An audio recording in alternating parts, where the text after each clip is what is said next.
What is up, super fam and bro Vengers alike? I am Sensei Finito, aka Vane Sensei, and welcome to Marvel Bros, where we discuss all things Marvel and everything pop culture. And today we have a big jam-packed episode of things going on, if I do say so myself. Happy Marvelous Monday to everybody. I hope everyone is having a marvelous Monday. I really do. On today's show, for our open discussion, we're talking about the Flash season finale. It is this week, and I would like to know, what are your thoughts for the season so far? For pop culture news, we have some new posters for Secret Invasion and Across the Spider-Verse. And also, The Little Mermaid releases this week in theaters. Do you have your tickets or not? Let me know. And in Scoop Central, we're talking about Agent Coulson, MCU Max, Werewolf by Night, ELSA Bloodstone, Marvel Zombies. It's a lot of stuff that we're talking about in the Scoop Central today, and I hope all of you guys are ready, and I definitely hope everyone is having a good start to their week, because I know I'm having a pretty good one, if I do say so myself. Starting off with I was in a meeting today, as I usually am on Mondays. Mondays are always super busy for me and all the things that I be doing. It was a really busy day today, and that's basically what my day has consisted of. I woke up this morning, I did my Tai Chi and whatnot, and then I was feeling good. So yeah, man, I hope everybody is feeling good today too, because man, we got a lot of stuff to talk about today, and I am actually pretty hyped to talk about all of the things that we have on the docket. I do have a couple of things that I need to finish up for today's episode, so I'll be doing that while we're kind of in our open discussion, talking about how everyone's days and everything has been. I definitely hope everybody's having a good one. We're talking yeah, man, like that's basically it. So we'll jump into the chat real quick here, and we'll start things off and see how everything is going. Definitely let me know how you guys are feeling about the Flash and everything like that, because the show is coming to an end, I believe, this week. Yeah, this week is the season finale. I just was watching catching up the other day, because I don't have cable, so I have to wait for it to come on streaming, and I just don't feel like it's worth doing a watch party for it like that if it comes out the day after. But if you guys were interested in something like that, maybe we can do it in like the Discord or something along the lines of that. So definitely let me know how you guys are feeling about that. Mary Sue says, yo, what is up, Mary Sue? How you doing? I hope you're having a good day today. I don't think we've been doing Marvel Bucks, actually. Add Marvel Bucks to Mary Sue, and let's get you 250. You know how we do it around here. Zeke says, R.I.P. Ray Stevenson. Yes, R.I.P. Ray Stevenson indeed. I don't know. I'm not sure how he passed away, but I did see the news that he passed away today, and that's very sad. We are gonna talk about him a little bit more later. Oh, goodness gracious, during our pop culture news flash, and just kind of pay more respects to him, and just kind of check out some of the different projects he's been in, and kind of discuss him further. So definitely leave all your thoughts and all your love for Ray Stevenson, because I didn't even realize that I knew who he was the way that I do, you know what I mean, until I Googled him, and then I realized he's been in almost every movie I've seen. So yeah, man, it's definitely sad to see him go. I can't believe it, honestly. A lot of loss in the actor realm within these last couple of years. For real, we've been losing some really great actors, and it's just sad to see him go, for sure. Yo, Pina Colada. I didn't hear the do. What's up with it, Pina Colada? Much love to you, my guy. I missed this, not gonna lie. I definitely missed you too, baby pineapple. I hope you're having a lovely day today. Definitely missed you, bro. I definitely need your thoughts on a whole bunch of stuff. It's been a minute, bro. So, but just love to see you here, and love to have you as a Brovenger. You already know. Apparently, Ray played the Punisher, but I swear I have no memory of this. Yeah, he did play the Punisher, but I believe it was like a side, not a side, but like a not basically a side movie. Like I don't think it was like I can't think of what I'm trying to say, but I believe you guys got me. So that, but yeah, because I don't think I've seen it either. Nah, I ain't going to the Little Mermaid. I'm gonna wait till it releases online. That's crazy. I feel that though. Yeah, guys, let me know. Keep telling me how you feel about the Flash, everything. We're about to get into our open discussion. Let me just finish out a couple of things on today's docket, so we can just get into it without any interruptions. You know what? Actually, let me tell you guys about something. What did I recently watch? I recently finished Vox Machina Season 1. So I'm going to talk about that just a little bit. Let me know if you've guys seen it, and then we'll get into our open discussion and the rest of the pop culture news flash today. All right? So like I said, I just recently finished it. Literally the other day, I finished it. If you guys follow me on TikTok, !sensei in the chat to get all my socials. If you guys follow me on TikTok, you'll see that I just was talking about it and going just so Google Gaga over it because it was amazing. Excuse me. It was truly amazing. I had such a great time watching the show. As a fan of Critical Role, I have not seen every single thing from Critical Role, obviously, because there is an abundance of stuff to watch for Critical Role. But as a huge fan of Critical Role, man, and I'll still say that I'm a huge fan of it because I just love everything that they've done. And honestly, I wish I could play some D&D, but I just, I can't. But I just loved everything that they did, giving so many callbacks, I would like to say, to other things that I've heard from the seasons and episodes that I have watched. It was just really dope to see it be handled with care, it seems like. It's very on par with what it should be, is how I feel. I don't know how else to say that, but it's very on par with what I think it should have been.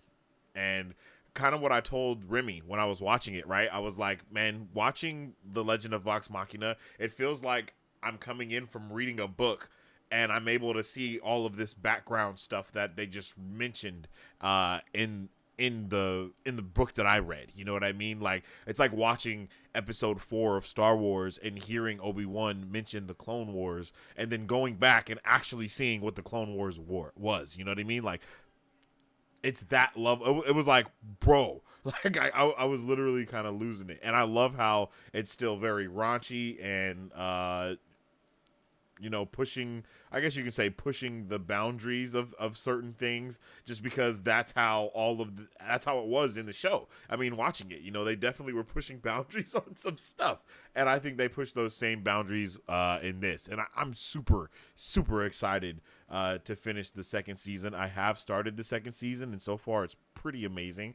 If I'm not mistaken, there's not only going to be a third season, but they're basically going to be able to make their own whole universe because I believe that not Netflix, what is that? Prime actually did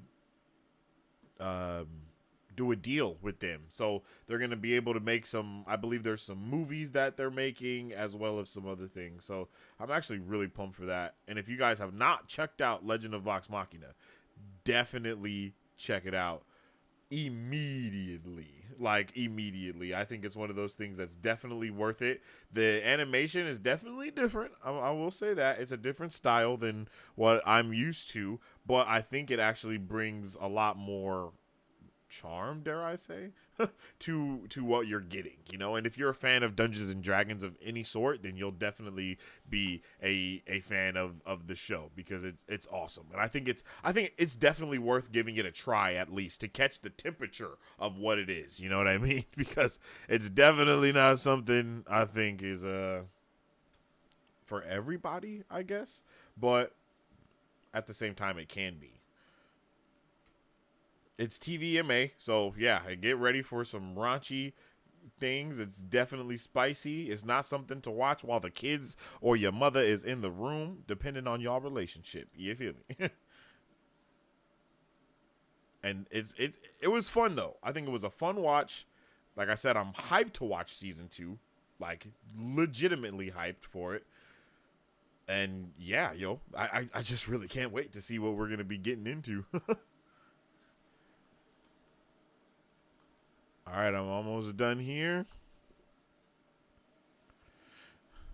And then we'll get into our open discussion. And I think some of the things that we're going to talk about today are going to have some people kind of peeved. But it's okay. It's okay, you guys. We still love you, no matter how angry you get. Oh. Well, at least in Scoop Central, I think some things are going to get some people pressed. There we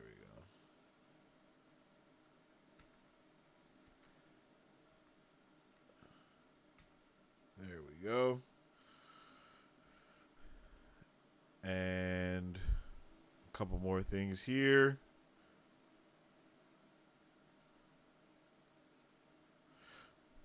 If you guys have any animes that you're watching currently, I definitely want to know because I just like it. I like anime a lot. So tap in with your boy and let me know what's going on. Let me see. Let's move that. Delete that. Make that. There we go.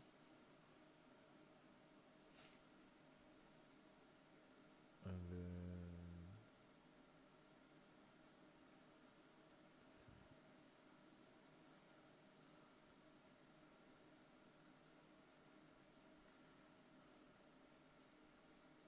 let's make that big. That's what she said. And dim that shit out a little bit too. Bam. Bam.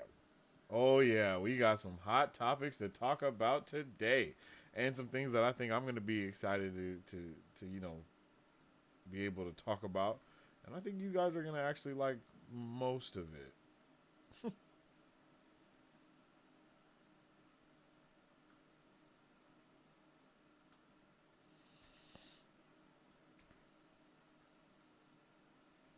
My bad if this is taking longer than I think it is.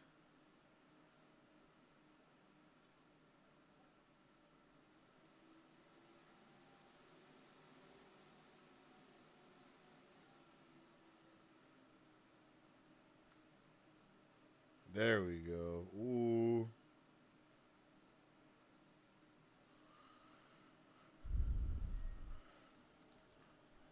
I don't know if there's a way for me to actually present this while I'm working on it. If that's possible, then we're in the money.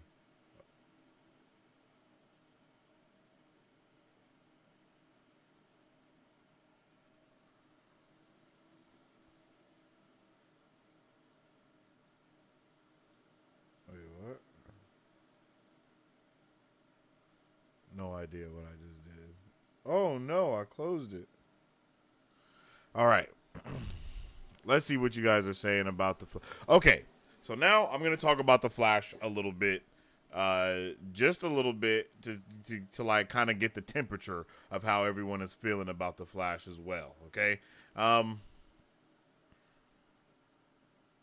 watched the last couple of episodes, and I am not as, I don't know. I think maybe I might have had some high expectations for it being the last season, and possibly my expectations were too high.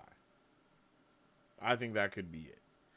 I don't think this was supposed to be the last season either. I think everybody kind of got bamboozled into this being the last season because of all the shit that was going on over there, right? Like, this wasn't, I don't think this was known that it was going to be the last season for them over there, but it ended up being so. And I think the product that we've got is definitely a little interesting, and we'll talk about it. I'll get into it more. I'm just kind of letting you guys know what the tone of what we're about to be discussing is, because I'm not, I think, man, yeah, I don't know. And there's only one. If there wasn't only one more episode left, I'd maybe feel a little different. But the fact that we legit got uno más left is definitely disturbing. Unless like the last episode is like a 2-hour event.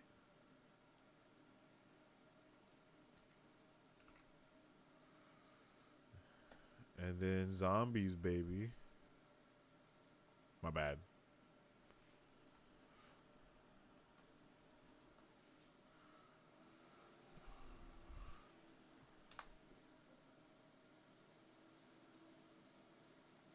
I like this a lot. Let's put that as the background, and then we gon' dim it. Oops.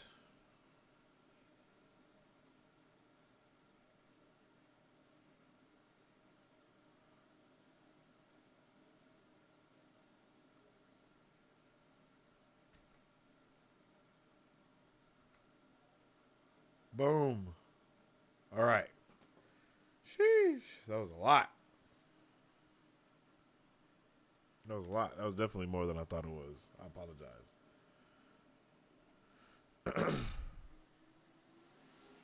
Whoa. Okay, ladies and gentlemen, we are back and we are better than ever. I hope everyone's having a beautiful, marvelous Monday. I know I've already said that, but I just wanted to reiterate it because I want you guys to know how awesome and amazing you are and how beautiful you beautiful people are. I just realized how loud my speaker was, my biz ad. I hope that didn't blow your eardrums. Okay.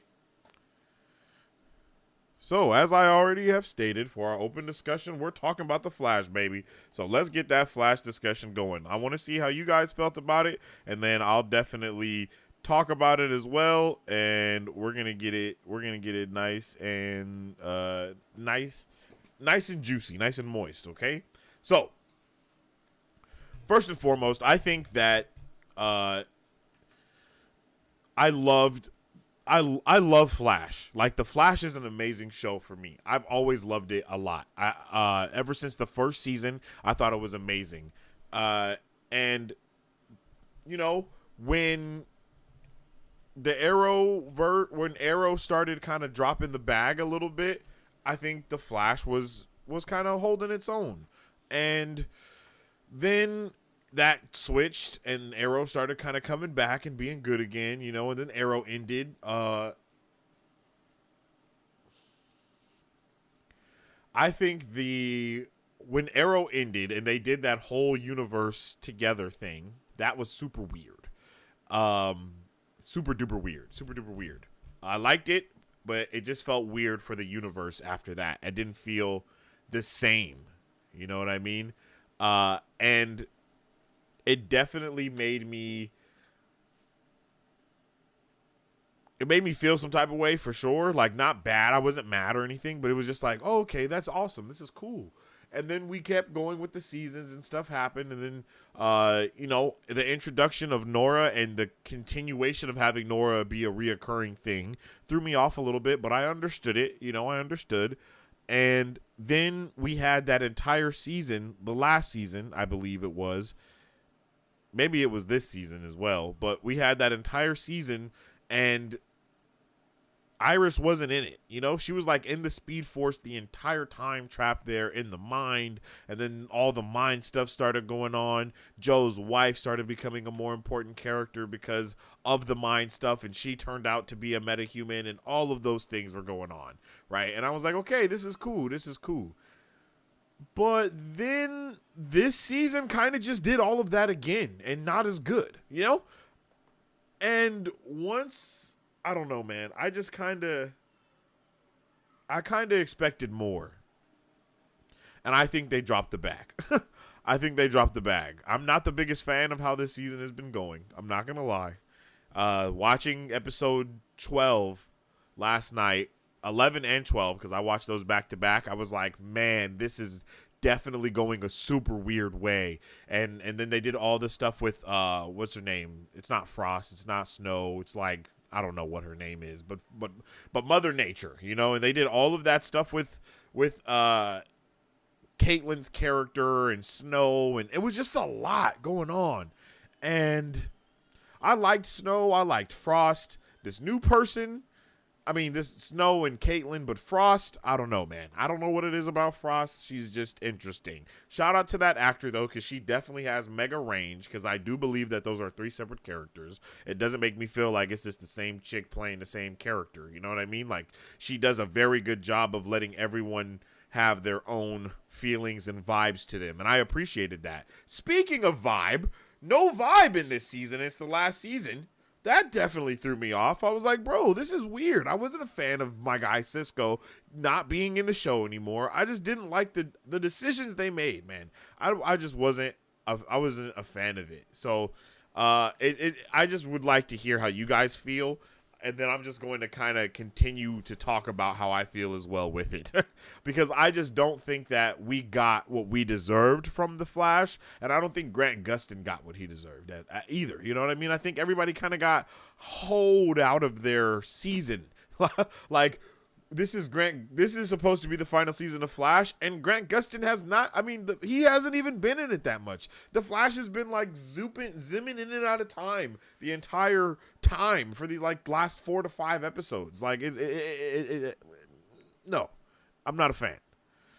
I've watched the Flash since the pilot aired in 2014. I'm so sad the show's ending. I'm sad the show's ending too, Jay. I'm not gonna lie. And yo, Jay Cassili, love to see you in here, bro. Hello there. I hope you're having a good day. Honestly, watching Flash season 9 has been like attending a funeral. There have been a few stories that made me smile, but mostly I'm just uncomfortable and eager to leave. Damn. Woo. Yo, I'm not gonna lie. You put that together beautifully. I might have to take that and make a post out of it. That's super true though. I think you actually capture that perfectly. Like you encapsulated my feelings perfectly with that. I just kind of wanted, I wanted so much more, but the Batgirl stuff, all the things that has happened. Batgirl being Red Death, bro, I don't know if there's like a lack of actors for them to use, but it's like once they found out, but once they really started using the multiverse, it was like, oh, we don't ever have to hire anybody again. Like, we can just get 37 different Harrison Wells, and we can just have all of these actors play the Nazi versions of themselves. It just kind of got so repetitive with the things that was going on, and I was really hoping for something different. And I think season 8 was season 8 or 7. I can't remember which one, but one of those seasons was just awesome. I love the way that it was constructed. I love the way that it was put together. I was really happy about what we got. I think it was the season with Nora and when she was introduced and all of that. I think I just really appreciated how they did the storytelling with Nora being there, punching the thing, changing some stuff up, you know what I mean? And then they changed it up again, and then we have the other brother that's here now. It was just a lot of stuff going on, man. I wasn't it was weird. I'm actually gutted that it's ending. Yeah, I wish it wasn't ending with this season. I wish we got another season and it ended with that one. But in my opinion, the best villain the show had was Eobard Thawne, the Reverse Flash, his arch rival. Of course it's the best one. He came back 38 times. You know what I mean? I'm not trying to damper it by any means, because I do agree with you. But at the same time, my guy he just kept coming back. And he was the villain in DC Legends of Tomorrow as well. I think that was really cool. I think they did a lot of stuff right with those, right? I think a lot of stuff got done right within the Flash show. But it was just at some points it was man, we're gonna beat a dead horse here with this, aren't we? We're just gonna keep on going. We're gonna keep on rocking with what we already know is very apparent here. I just really wanted something new. I guess that's one of the big things. Is it kind of wanted something new, and I think that's why I appreciated this season where Nora was introduced so much, is because they handled it very differently. I liked seeing Nora make her own Flashpoint. That was cool. I think that was dope. I think they executed it pretty well Like, also, you know what I mean? Like, and then I love the tension that was built from that between Iris and Barry because of the decisions that both of them were making about Nora. Like, I thought all of it was done pretty well, and I thought the girl that played Nora, I thought that actor was wonderful with it as well, and she was older than everyone, which was really funny to me to find out. That show got me into DC. Oh man, you know what? I keep forgetting that you're young, baby P. Grant Gustin was amazing as Barry Allen, and he will be missed. I agree with that. I think Grant Gustin should probably be the Flash, like in in the DCU. I think that would be awesome to have Grant Gustin be the Flash in the DC universe. I know he's not going to do it, but you know, it is what it is. But I'm super hyped to see the love for Grant Gustin be basically universal. I haven't really ever heard or seen anyone like bag on how he is or his portrayal of him, and I that's good. You know what I mean? Like, I think they did a really good job of giving us all of all of the different versions of him, and I really liked how he looked in the Reverse Flash suit. By the way, just wanted to kind of say that when he was in that Reverse Flash suit, I loved it. I loved Reverse Flash finessing the hell out of Nora and her not realizing it because she just really, she can't get it, you know? She wants to be her dad so bad that she becomes her dad literally and makes the same mistakes that he makes. The sins of the father, you know what I'm saying? They are passed down. And that is just something that I think it was just a really love. It was just dope. Whoa. Oh my goodness. Woohoo! Marvel Bucks will be worth more than $1 in a few weeks. Nah, that's crazy. Yo, that's hilarious. Yo, what's up with a Nighthawk? Love to see you, G. It's definitely been a while. I hope you're having a good one. OMG, I never finished Vox Machina. Real life got in the way, and I forgot. Thanks for the reminder. Oh, my gosh. It's amazing, Marisu. Season 1 was a gem, and then Season 2 is also out now on Prime Video. So definitely go check both of those out immediately. I am so jealous right now. My friend is seeing The Flash for an early screening. What? That's dope, Nighthawk. Any spoilers? And I promise you'll get banned. Hey, Nighthawk, I'm mad jelly of your friends too. Yeah, super jelly. Not gonna lie, I've never really been into anime. Tried to, but just not my thing. Oh, I understand, bro. Aren't you from like Canada or Switzerland or something? I don't know how big anime is in those places. I mean, yeah. I'm hyped the Reverse Flash, Zoom, and Savitar are in the finale. Yeah, I think they're going to be doing a really good job with the finale. They might as well. Sucks that Cisco's not able to be there, you know. I believe it was scheduling conflicts is the reason. So that definitely sucks, but it'd be like that sometimes, you know. I've never even seen Cisco in anything else. So, like, what are the scheduling conflicts? I don't mean to say, I don't want to be rude. Does that sound rude? But like, what are the scheduling conflicts, my guy? What movies are you in? What shows are you doing? What have you been cast in? I haven't heard of it. Marsu, I'm a basic bitch anime fan. Most people are watching all these cool niche animes, and I'm just sitting here rewatching Inuyasha for the 4th time. Damn, I feel that though. I feel that. Marsu, I think you would like Demon Slayer. I think you would like Demon Slayer. I think you'd like My Hero Academia. And Vinland Saga. Holy shit, you would probably love Vinland Saga because they do really good. It's a really good one. And then Attack on Titan you would probably like, but Attack on Titan's very heavy. But I think you'd like Attack on Titan as well. And there's another one, and it's creepy, because I know you like creepy shit. I can't think of what it's called. I think it's on Netflix. If I can remember it, I'll tell you. I don't care if it's a terrible season. I just want my boy Zoom and Reverse Flash to be OP in the last episode. Yeah, for real. They need to be crazy OP. Everyone needs to. I don't even know what's going to happen, you know? Grant wanted to leave for a while. He has a family now. I can't blame him. Yeah, I feel that. But I mean, 9 seasons, 9 seasons, it's dope. I hope he gets some, I hope he has some fun with the rest of his life. I don't know how that sounds, but for real, I hope he does have fun with the rest of his life and what he does. I don't know if he's going to still be an actor or what. I tried to warn you about the Flash, Sensei. The actors really wanted to leave after 8. They had to really be convinced to do one more season. Oh, I didn't know that it was like universal that they didn't want to do it. That's crazy. That's sad.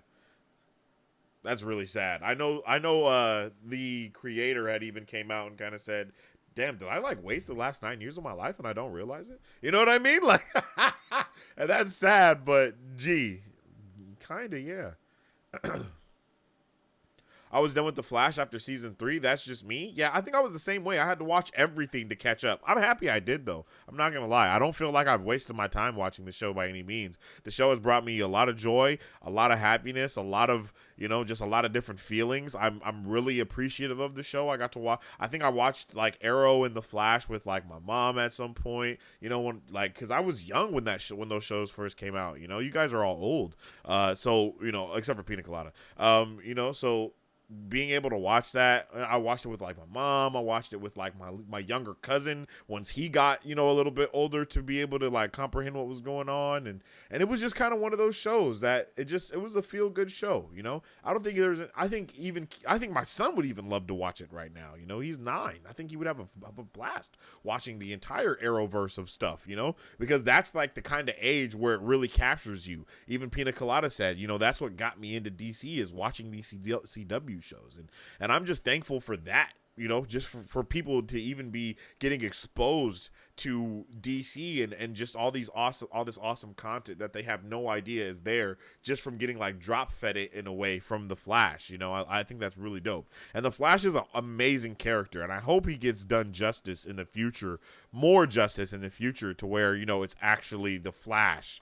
I'm not the biggest fan of young Flash. I kind of want to see an older Flash now. You know what I mean? Not super old, but just being the Flash for a while, and he kind of understands.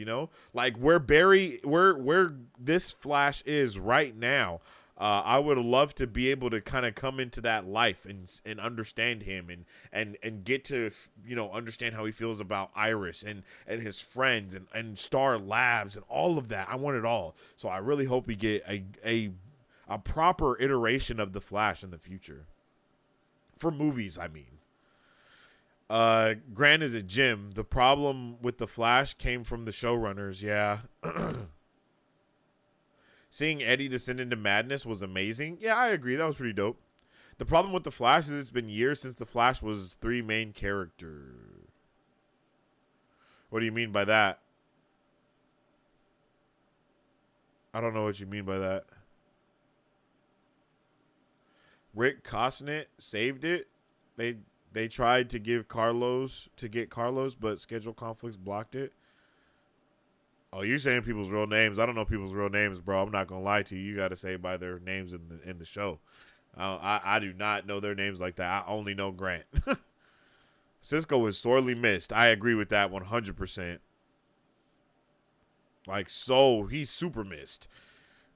Like all love to the black dude that's in it now. You know what I'm saying? He's cool, but damn, I would love to see him and Cisco a little bit more. Grant got COVID during filming, so they worked around it. I actually really appreciate the black dude's role in the show. To be honest. Hey, don't knock Tom Cavanagh. That man played multiple Wells perfect. Hell yeah, he did. He did a beautiful job at that. I won't knock him. At that at all. He played freaking Reverse Flash beautifully, and then he played every single Wells really well. and I don't know if you guys got the same vibe, but it reminded me of Bro from Spy Kids, and he has the 3 people that he talks to, and they're like the 3 Wells that he gets at first. I started rolling when they did the Council of Wells thing, because it was like an obvious callback to how Spy Kids did it with bruh and his 3 people that he was talking to, and they were like the same way too. Like, it was just, I like that. It was dope. Tom Cavanagh and Matt Lester played Thawne perfectly. Yeah, I agree. I love the episode All Wells That Ends Wells. It was the pun to beat puns. Yeah, for real, I love that. That was dope. 9 years of playing Barry, he deserves a break. I agree. I want to see him in something else, and I don't know what, but I want to see him in something else. But you know what kind of sucks? When these kind of actors like be in these roles for so long, they usually don't really have the best acting skills. You know what I'm saying? The pun to beat all puns. Damn it. It's been a while since I've dropped a word like that. Oh yeah, that's true. Yeah, it has been a while, but it's okay. You know, big gems.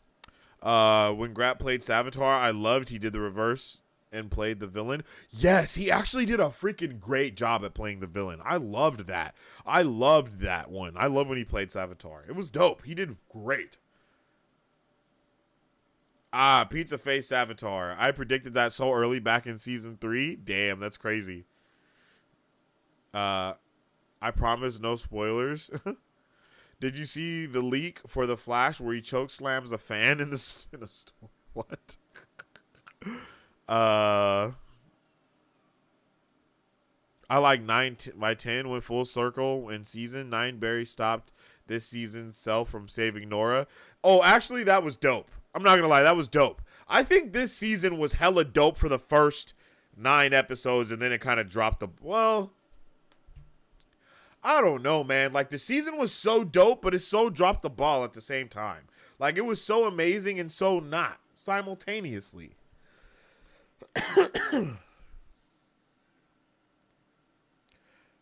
I'm getting back into COD after barely touching it for ages. I forgot how much raid it causes. Oh, yeah. OMG Peanut, I was so mad at you until I got the joke.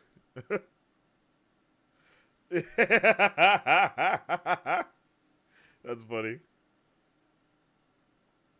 Sensei, you need to collect McFarlane DC figs and Marvel Legends? What the hell is McFarlane DC figures? I've never heard of that. McFarlane DC figures? Oh, McFarlane, I got you. Oh, these are pretty dope.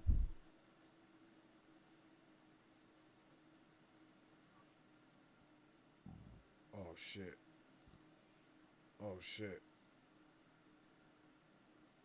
There we go. Yeah, these are pretty dope.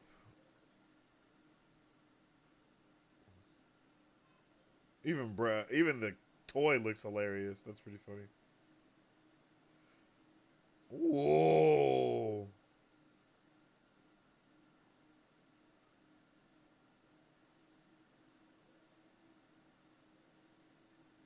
Oh, these look fucking crazy. Whoa. Oh, I can't click it? Oh, okay.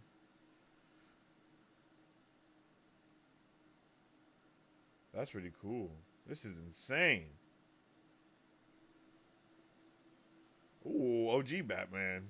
OG Superman. Oh, Lobo.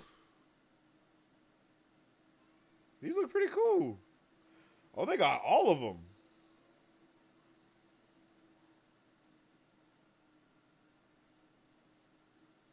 Oh, is that like evil Shazam? Holy shit.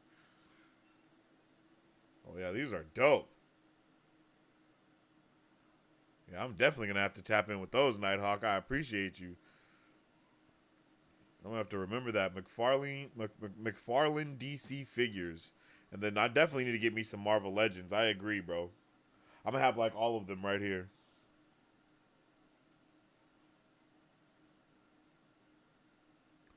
I got 10 episodes into Attack on Titan, and yeah, it was too heavy.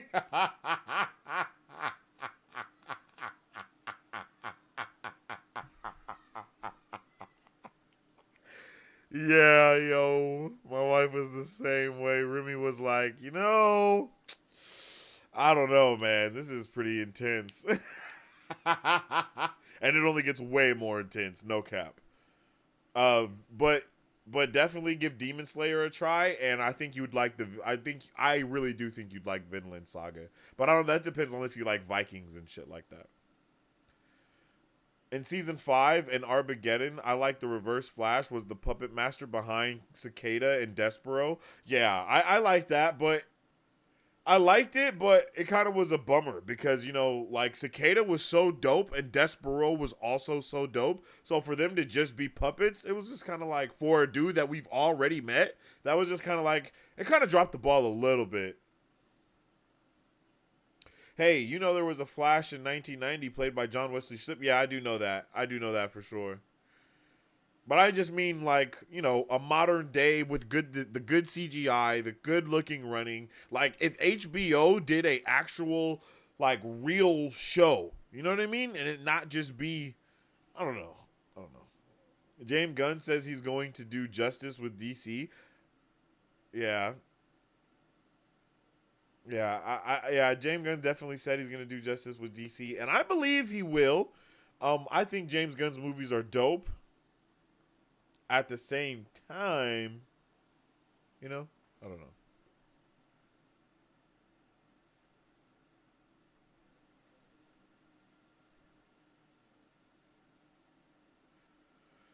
True, it does feel like the Flash is a side character in his own show sometimes. Yeah, it's super weird, especially this season. He definitely felt like more of a side-ish character, you know? Like there were so many people, there was so much stuff going on. I don't know, it was interesting.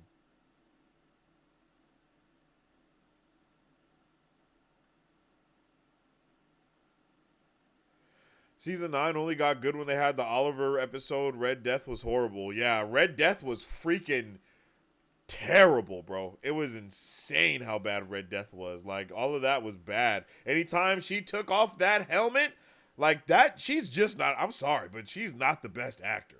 Who is that, Javisha? Yeah, Javisha Leslie. She ain't the best, my guy. She ain't the best actor. Um, I guess she might have been. Actually, now that I think back to it, I think she was better outside of the suit than in the suit. Like, whoever was in the suit as the body double was not doing the damn thing. You know what I mean? I don't know if she was actually the one in the suit, but bruh, it just wasn't happening. Like she would be like, Flash! And it was just like, ah. And then like, okay, this is something that bothered the hell out of me, you guys. This is something that bothered the hell out of me, right? We all know Flash got his little, you know, his little lightning bolts on the side of his helmet, okay? We all know that. Okay? I gotta get something for reference here, okay? So, we all know Brett got, you know, he got the little, you know, little things on his head. And they kind of go back a little bit. Like that, you know? Wait, let's see. Whoop, wow. Like, kind of like that. You know what I'm saying? They, maybe right there, you know? They be back. Bruh, why is this man's lightning bolt always like this? Like, I don't understand. Who is in charge of costume design? Why is bruh's lightning bolt always bent at a 90-degree angle? The sheer infuriation I feel whenever I see that. I'm like, bro, who did this and why did they not fix it? Someone who has the answers, because I need the answers to why this has happened like this. You know what I mean? Like, it just doesn't make any sense to me, my y'all. That is infuriating. Every time I see it, every time I look at his little lightning bolts and it's bent, I'm like, come on, son. Like, y'all had one job. It's not that hard. Why aren't they just metal or something? They got hard plastics these days. Like, why are we doing this?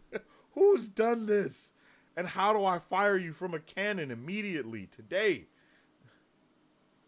Someone needs to be shot from a cannon for this. I will accept nothing less. I will accept nothing less than someone being fired from a cannon. I might be the only one that bothers. I might be the only one that even noticed it. You know what I'm saying? But It was noticed. It was noticed, okay?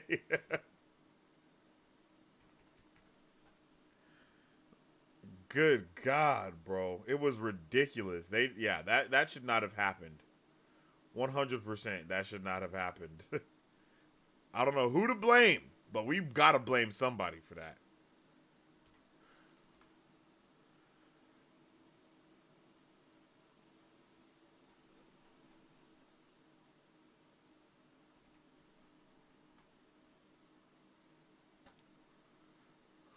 All right. I'm cool now. Yo, what's up with that Barcelona edits, aka Darkholds edits, aka Dr. Vince, aka Hella Names? I miss the old days where it was just Barry out in the field, saving the day in that old suit with the red logo, and the team was just Caitlin and Cisco and Wells. Not so crowded. Yeah, I agree. I'm not a fan of them introducing as many characters as they did introduce and not having the Flash have like his own team. But at the same time, it makes sense. You know, he doesn't really need his own team. But they gave Supergirl like her own team. So if Supergirl has her own team, the Flash should definitely have her own team. You know, the black dude, I like the black dude. I like his relationship with the girl. You know, I think all that stuff is okay. But some stuff just kind of dropped the ball with. I'm going to start watching Demon Slayer. Yeah, I am not too far in Demon Slayer. So, yeah, I'm not too far into Demon Slayer, so I can't, speak too much on that. But what I have seen, dope. I was really into The Promised Neverland, too, but it got kind of weird. Whoa, what kind of weird did it get? I haven't seen that. I think I wanted to watch that.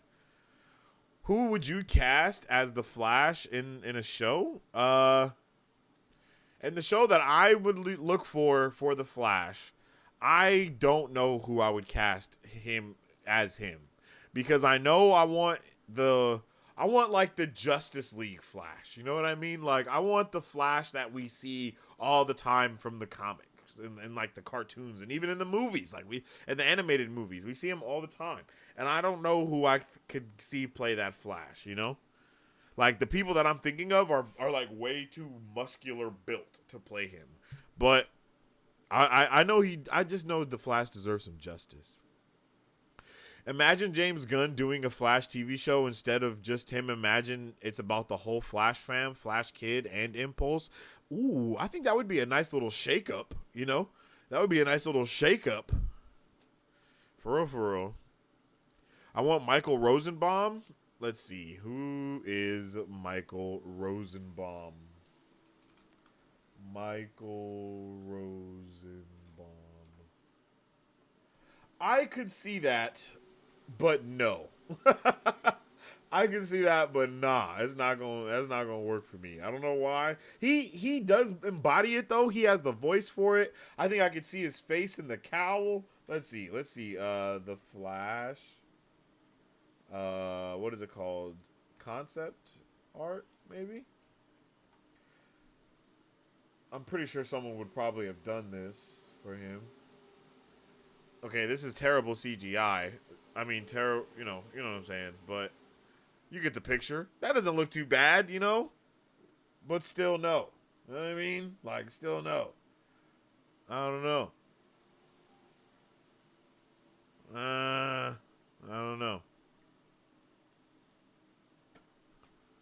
When did you know you would have been so crazy?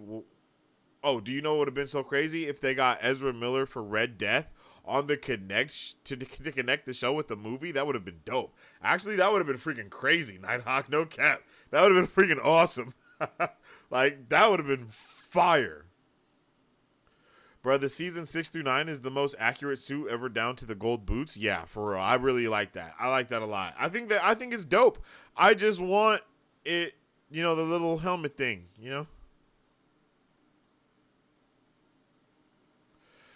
And before DC resets, see Gustin and Miller versus Miller as Red Death. That would be dope. I teared up at the gold boots. Yeah, the gold boots were definitely insane. Sensei, you should do a poll for if Grant Gustin is in the Flash movie. Oh, okay, I got you. I got you.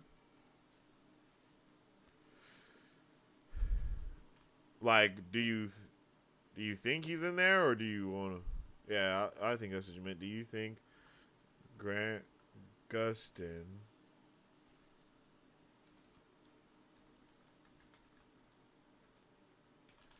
is in the Flash movie?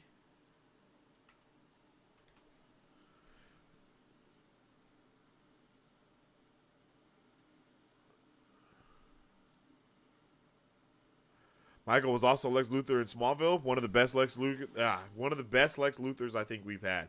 I also like Lex Luthor in Small and Supergirl. Not gonna lie, really loved that dude as him.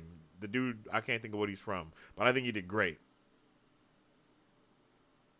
For some reason, I think he's doing the Andrew Garfield thing, and he's actually in the movie. Yeah, I feel the same way. I don't see how he couldn't be in the movie when they had Ezra Miller in the show. It's like only right to have him in the movie now. It only makes sense. Like, that's a bookend. Like, the movie comes out 9 years after it was announced. 9 years after the first season of The Flash happened. It's only right to bookend both of their journeys as The Flash together. No cap. Like, it's almost too poetic to not do it. Legitimately. Yeah. I love the Flash. I think this season could have been done I think they could have done a lot more for this season. It was dope to see what they have done. It's sad to see all these awesome actors go. But you know what I mean? It is what it is.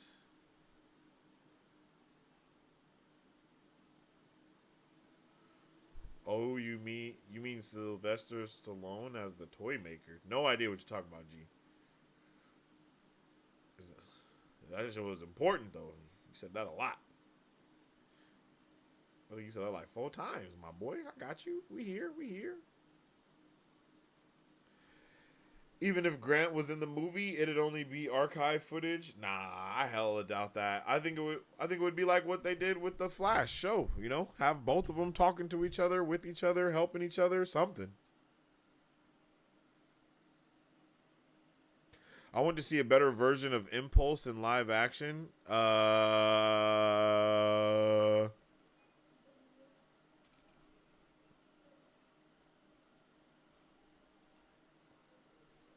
I agree. I couldn't remember who Impulse was. I agree, though. I want to see a better version of all those characters, you know? You said Spy Kids when we talked about Wells Stallone played 3 people. Yes. Yes, Stallone played 3 people in Spy Kids. Yes, in Spy Kids 3D. Facts. And the 3 people he had were like the 3 people that Wells has in The Flash. Like, they're almost the same. It's almost the same, to be honest. Like, this close.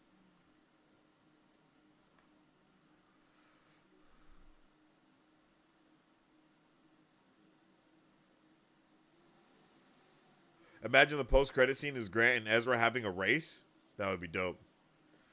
And they're like, yo, what's up, Flash? And he's like, yo, what's up, Flash? I would like that a lot.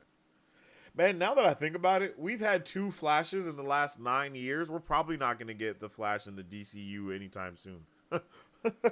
Like, now that I really think about that, you know?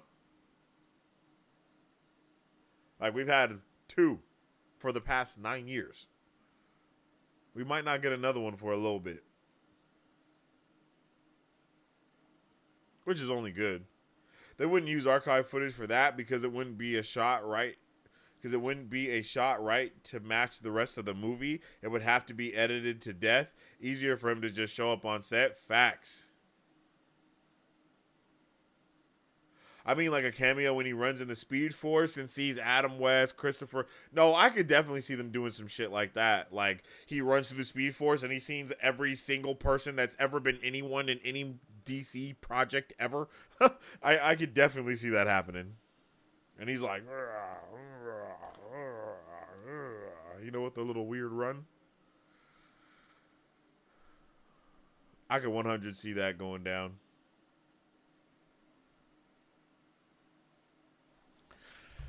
All right, guys, I believe that will bring our open discussion portion of the show today to a close. Next, we will be going into pop culture news, where we will be talking about all the pop culture news that has happened within like the last week, I believe. And yeah, we're just going to kind of go through it, discuss all the different things that's been going on, talk about it, of course, and just nerd out. You guys already know how we do. But first, y'all should already also know the deal. Go and get your popcorn. Shout out to Dom's Bomb Gourmet Popcorn for always being bomb and gourmet. Y'all already know what I do and what I say. Okay. It's a vibe all the time. You feel me? I definitely appreciate all of y'all for being here with me and talking with me and whatnot. And like I said, we're about to get into our pop culture portion of today's show. And I hope everybody is ready for that, because I know that I am, and I hope you are too.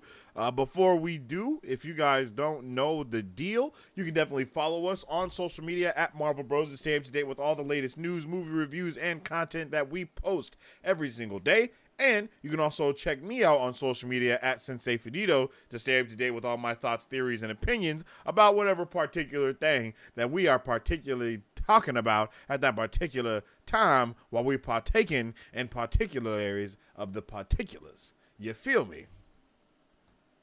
And with all that being said, as I said, we are getting into our pop culture news flash portion when we're going to be talking about all the stuff that has been going on within pop culture. And the first thing that we have on the docket, we've already been talking about it a little bit today. It's very sad. Ray Stevenson has sadly passed away at the age of 58. And as I said before, I am not sure what he has passed away from or anything like that, but we do know that he has passed away. Ray Stevenson has been in a multitude of things. I actually want to just kind of give it a Google so you guys can kind of know. Right off the top of my head, I can tell you that he's been in Thor. He's been in the Thor franchise. I do believe we also talked about him being in Punisher. He is going to be in the upcoming Ahsoka show that is coming out soon, and that's going to be crazy to check out as well. And it's just it's definitely heartbreaking to hear this news coming out and to even know this is going on, and like I just said, right when we're going to get Ahsoka this year as well, and be able to see him and his portrayal of I'm not sure what the character's name is that he's going to be playing, but it's just wild to hear this and to know that we're still going to be getting something we're going to be able to see him in something and kind of as his last performance as well. And I'm excited to see him in Ahsoka. The character that he's playing actually does look incredible. Just seeing that, I think we only saw like one still of him, and it just looks so powerful. He just looks like he's there to make something happen. And I believe in basically everything he's been in. He has that same feeling when you see him. It's like, oh yeah, something's about to go down, because this guy is going to make sure that it does. Just to kind of give you that, like, you know what I mean? He is going to, I know he is going to do an amazing job in Ahsoka, and I'm so excited to check him out in that. And it's just definitely heartbreaking and sad to hear. And, all of our love and thoughts go with the family, of course. And, I definitely want to know, what is your guys' favorite Ray Stevenson movie that you have seen him in? Let me know definitely in the comments below. I didn't even know that this guy has been in all of the movies and shows that I really do love. You know what I mean? Like we were talking about the Punisher. He was in Vikings, Memory with Liam Neeson, Thor, Dexter, Divergent. He also was he did a voice of someone in Star Wars Rebels. I actually didn't know that. That's very sad.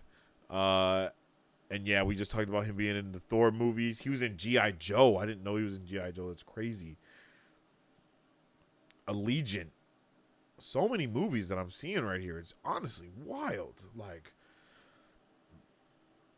the Transporter. Ooh, I like the Transporter movies. Those are really good movies. You could definitely just, man, it's that definitely is very sad.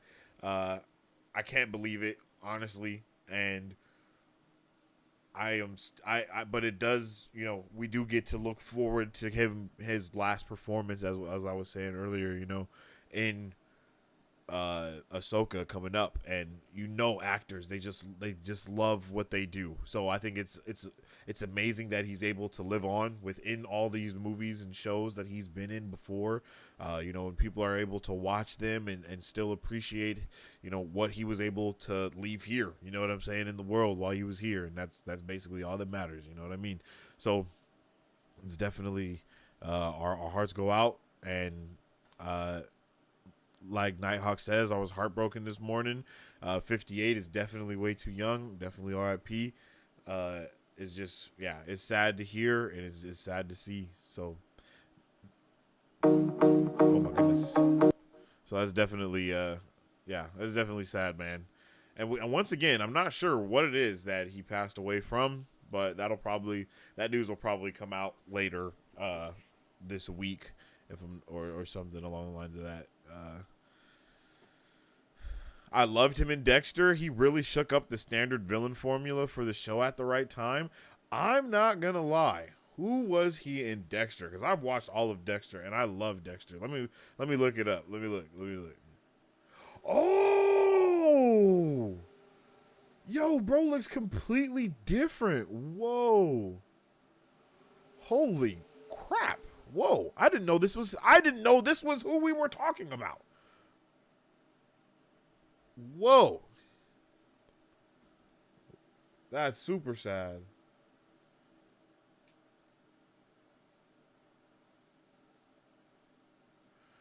Yeah. I loved Dexter so much. Dexter was an amazing show. He definitely did do a good job a great job as portraying a different type of villain.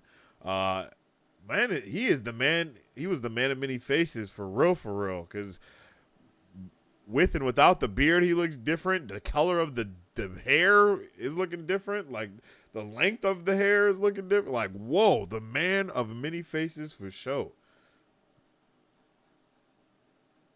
Oh, he was in season 7. Okay, I'm about to just go back and watch season 7. Isaac Serco. Whoa. Dexter is a lovely show. I had a great time with Dexter. I haven't seen the new season that they made. I hope they didn't fumble the bag, but yeah, I want to check that out for sure.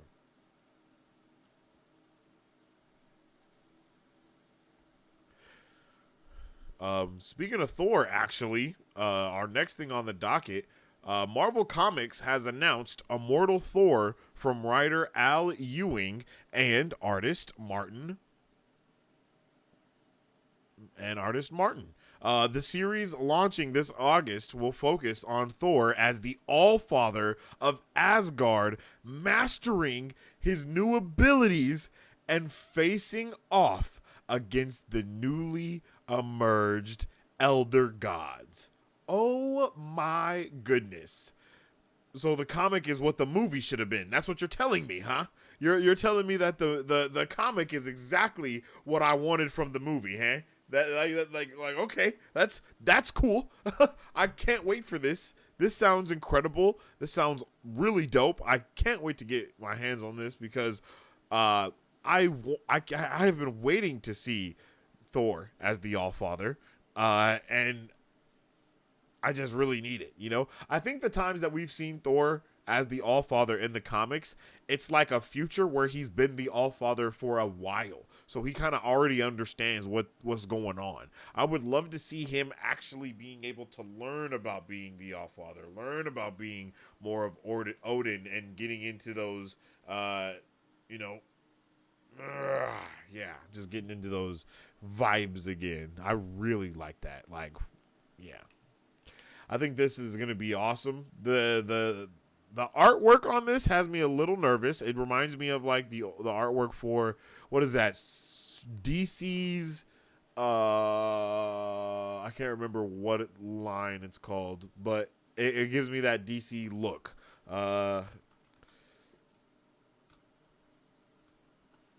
Jesus, let me think. It's like right here on the tip of my tongue, and I can't think of what it is. It's not the New 52, I don't think, but it's like around then.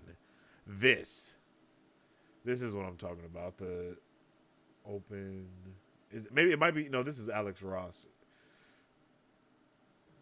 This type of vibe, you know, like that's what this kind of reminds me of, you know. That's just, yeah. But this is dope. I'm hyped for this. I can't wait to see it for real. Dexter's New Blood is worth watching if you're a fan of the show. Very few complaints. Okay, we're gonna have to tap in with that then. Immortal Hulk and now Immortal Thor. We are in peak times. Ooh, that's a very good point, Nighthawk. That's a very good point. I think my boy Donnie told me about the Immortal Hulk comic, and he was like, it is incredible. It's like an incredible, I think it's called Immortal Hulk, or is it just called Hulk? The new line that's going right now. And he was saying that it's incredible, and I definitely want to check it out and see what that's all about. That's what it's all about. My bad. Yeah, I love Thor. Thor is a great character. I really wish that in Thor: Love and Thunder, we really got to see him more being the All-Father and just not a new father. You know what I mean? Like, but it is what it is at this point. So, you know, I think that hopefully we get to see him being more of that Odin type All-Father, Odin Force, having all of that, all of those vibes in full, you know, in full realism and not, you know, kidism, I guess. I don't know what else to say about that, but you know what I mean. I thought the way that we kind of matured with Guardians of the Galaxy as we got older, I wanted the same thing for Thor, you know? And my expectations definitely ruined it for me. But I mean, you know, we're talking about gore. Gee, you feel me?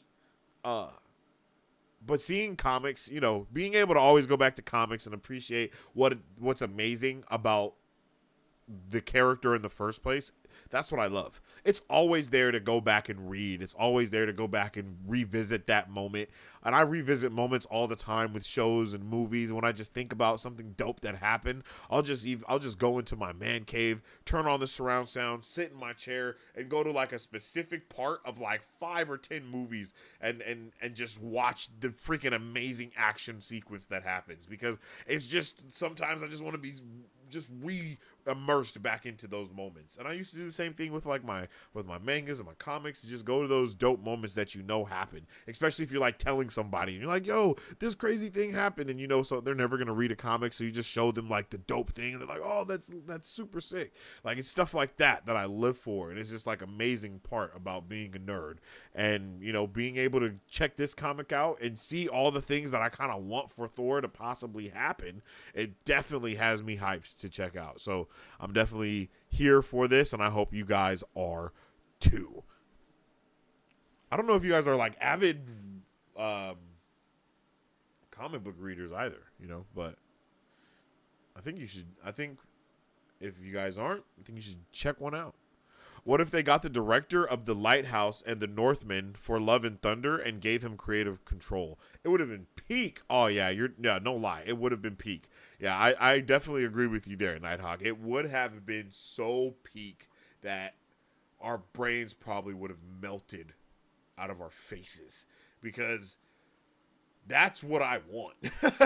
Like, that's what I want from Thor. I want Thor to be as serious and as, you know, as North and what is it? Nordic?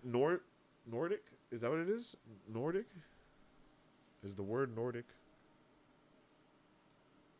Yeah, Nordic. Yes. And as Nordic as possible, because it's just, you know what I mean? Like, I love to see Vikings, and I love everything about their culture that you know, not everything about their culture. Okay, wait, whoa, pause on that. I don't love everything about their culture, but they do have a very vast culture, and that time is always amazing. That's what's so amazing about.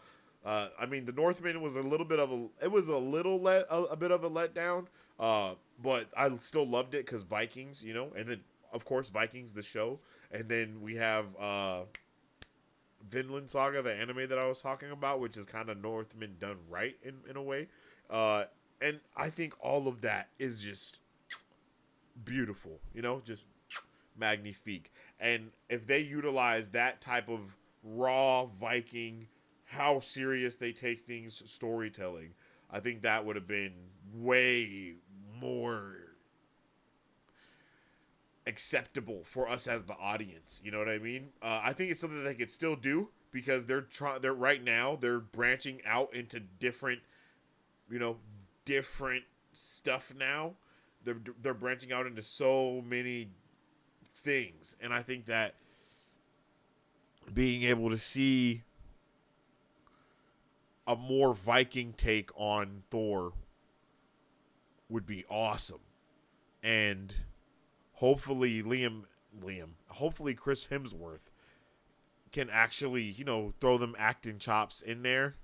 Because I don't know what it is about, bro. I feel like, you know, he be phoning in the acting sometimes. But, hey, everyone's human. Everyone's people. We all have things that go on in our personal lives and shit like that. So I just really want to see some dope, just some dope stuff from Vikings. And yeah, just give me all of it. I'm here for it.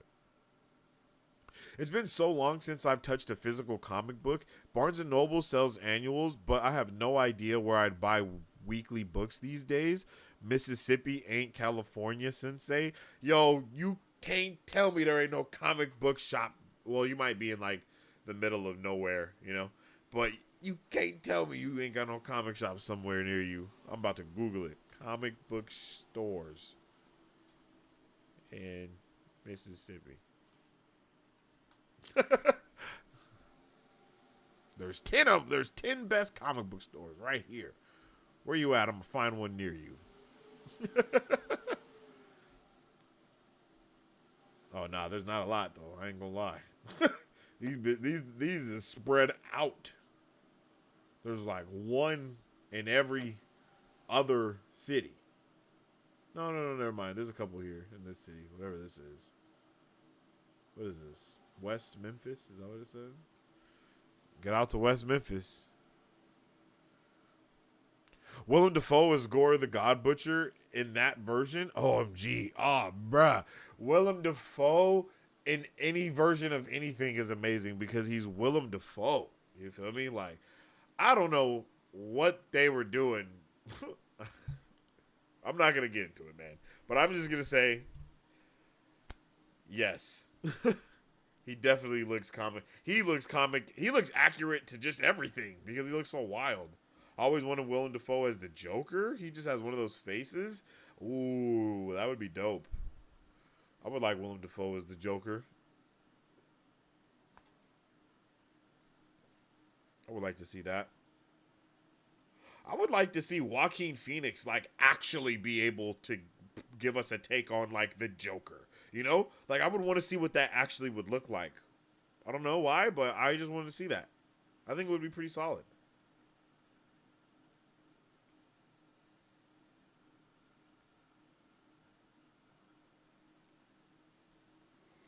But yeah, it's been a little minute since I bought a comic book, I think. But I have like the apps that I can read comic books on. And then of course my guy Comics Explained be coming through clutch.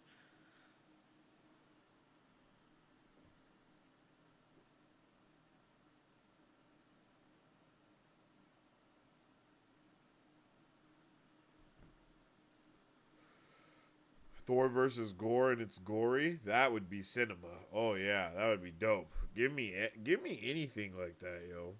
For real.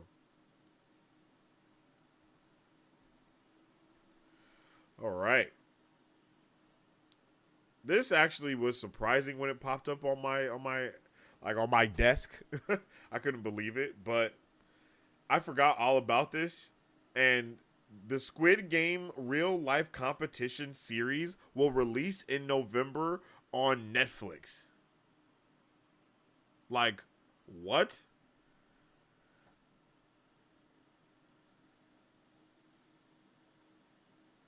Like, what? This is insane. I forgot this was happening. No lie, I forgot this was happening. I forgot all about the Squid Game's actual competition that was going to be real. And, you know, they say real life, of course, and I'm not sure how this works. You know, I'm not sure what's going to be going on here. I'm not sure how this is going to be going down, but I'm here for it. I loved Squid Games. I thought Squid Game was an amazing show, and I think Squid Game is so good that it could spin off into other Squid Games, and we could get like an American version of Squid Game. You know what I mean? Where it's like in America. Like, that would be freaking awesome. I think that would be dope, bro. no cap. Like, it's like held in like New York or something like that, you know. And they're like, and they just get different people in New York that are like trying to be actors or some weird shit like that, and you know they have some debt or whatever, and they just use that as the premise of it. There could be a whole Squid Games universe, a SGU, if you will. You heard it here first, ladies and gentlemen. It's a possibility. Would you be down for a Squid Game? Would you be down for that? Like, more Squid Games, stuff like that? An American Squid Games, you know, like, where it's the same exact thing, ran by the same people. It's like a conglomerate of Squid Games. Yes. I would be there for that 100%. I think it would actually be incredible.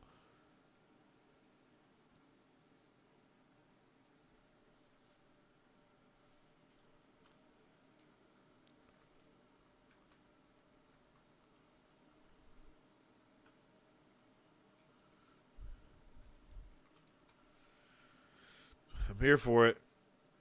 I love the Squid Game show. I can't wait for the next season. I'm pretty sure there's supposed to be another season coming out from that. And I'm here for every single piece of it. No cap. A season 2, I believe. And then this.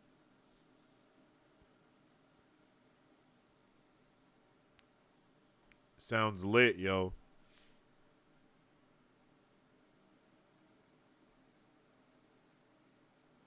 I'll try harder to find a comic shop. LOL. There probably is one in Madison. Yeah, I think so. I think I saw something about.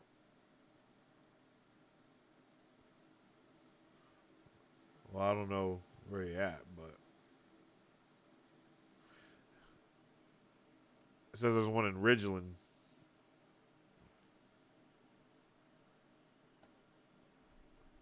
Here's the problem, though. I'm an OCD completionist, and you can't read every comic book.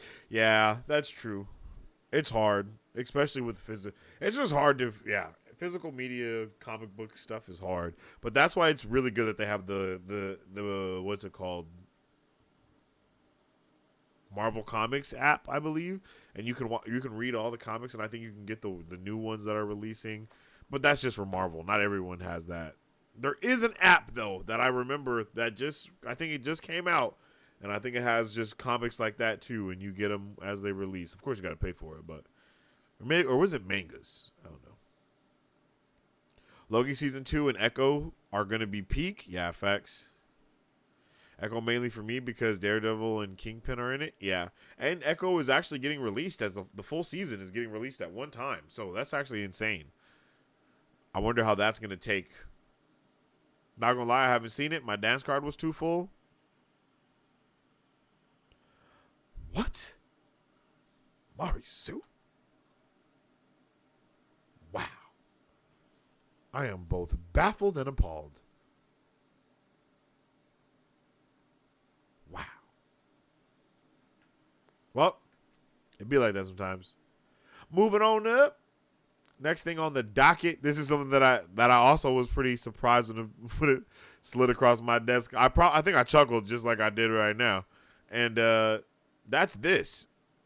Eddie Murphy is in talks to star in a live-action CGI hybrid Pink Panther film. And Jeff Fowler is set to direct. This is insane for sure.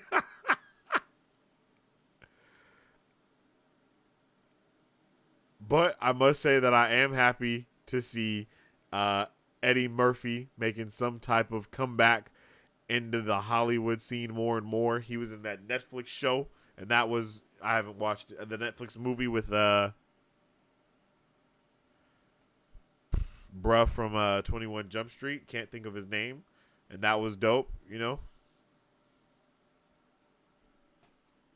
And then we got this. So I'm really excited to see Eddie Murphy as Pink Panther. I hope he's Pink Panther and he's not like the guy with the human that's with Pink Panther. Like, you know what I mean? I don't know if Pink Panther talks though, so that's probably interesting as well. I like the other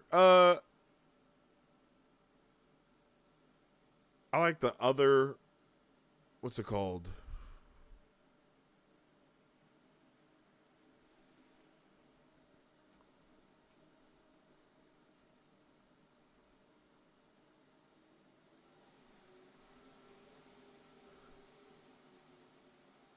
The other one, I can't think of what bro's name is. I'm trying to find the bro's name that played in the last Pink Panther. Pink Panther. Why is it the Pink Panther movie, bro? Just, jeez. They're acting like the movie doesn't exist. I know it exists. I watched it. They're making this a lot harder than it needs to be. Steve Martin. That one was all right, but I want like Pink Panther, you know what I mean? And I want to see like him.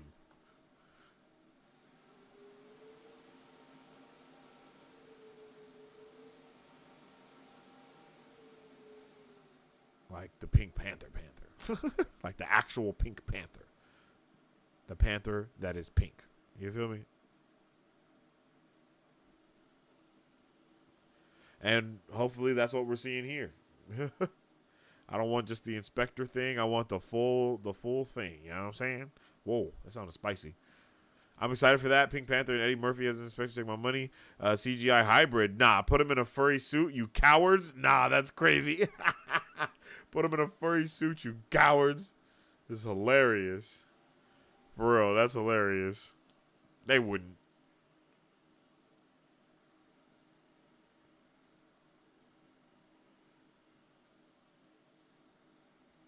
Yeah, I'm excited to see what they do with this. I'm not a big fan of the CGI live action hybrid genre that they're going with, but if they're gonna do it, they're gonna do it. So it is what it is. You can't say nothing about it. I mean, you can, but it's still gonna be there. All right. Next up, Mortal Kombat 1 releases on September 19th, and Homelander, as well as Omni-Man, will reportedly be playable characters. That is insane.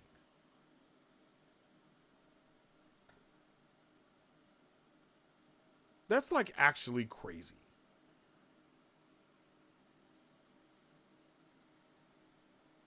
I love me some Mortal Kombat, but I am not a Mortal Kombat king by any means. So I'm still juiced to see what they do with this new game. Definitely going to be checking it out, playing it with my bro and whatnot. Yeah, give me that. I'm ready for it. The cinematic thing that they put out for it was also pretty cool.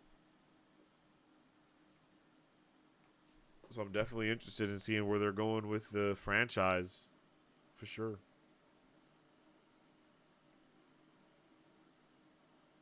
Eddie Murphy always guarantees belly laughs. Yeah, facts.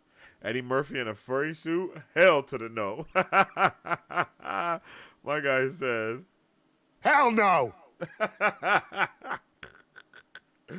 I feel that though. I think that would be funny still. I do.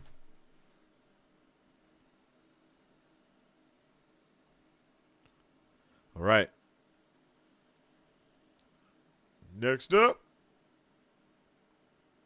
Brianna Hildebrand and Shioli Kutsuna will return for Deadpool 3. And that is, I can't think of what other, it's Negasonic, Teenage Warhead, and someone else.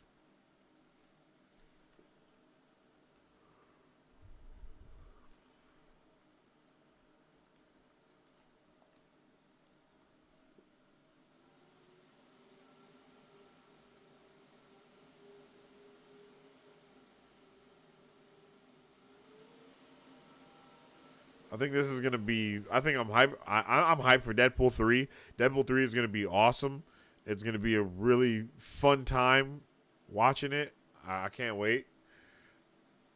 I think Deadpool 3 is going to be a freaking whirlwind of things occurring at one time, and I don't know if our brains are going to be able to actually handle it and understand what's going on. And then the next thing we're going to know, like, we're just going to be watching Wolverine and Deadpool, and we're going to be like, what? Like, you know what I mean? Like, I think it's going to be awesome, though. And I think there's supposed to be, like, a TVA element in there as well. And, oh, yeah. That's going to be freaking saucy. I'm ready for it all the way. This is going to be amazing. This movie's going to be amazing. The fact that we're seeing a lot of these characters return is also going to be really dope. So I definitely wouldn't mind getting some teaser trailer for this immediately.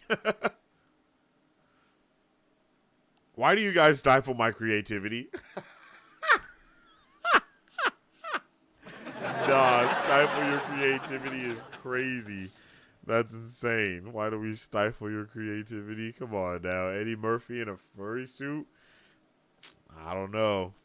After you win a match, Homelander drinks his milk at the menu when you select a new fighter or main menu.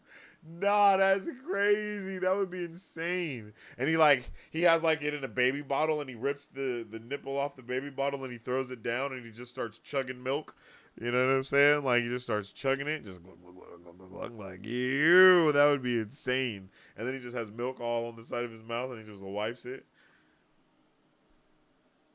Yeah, that would be wild. Homelander is going to be brutal. He's just going to be beating the shit out of everyone. Just like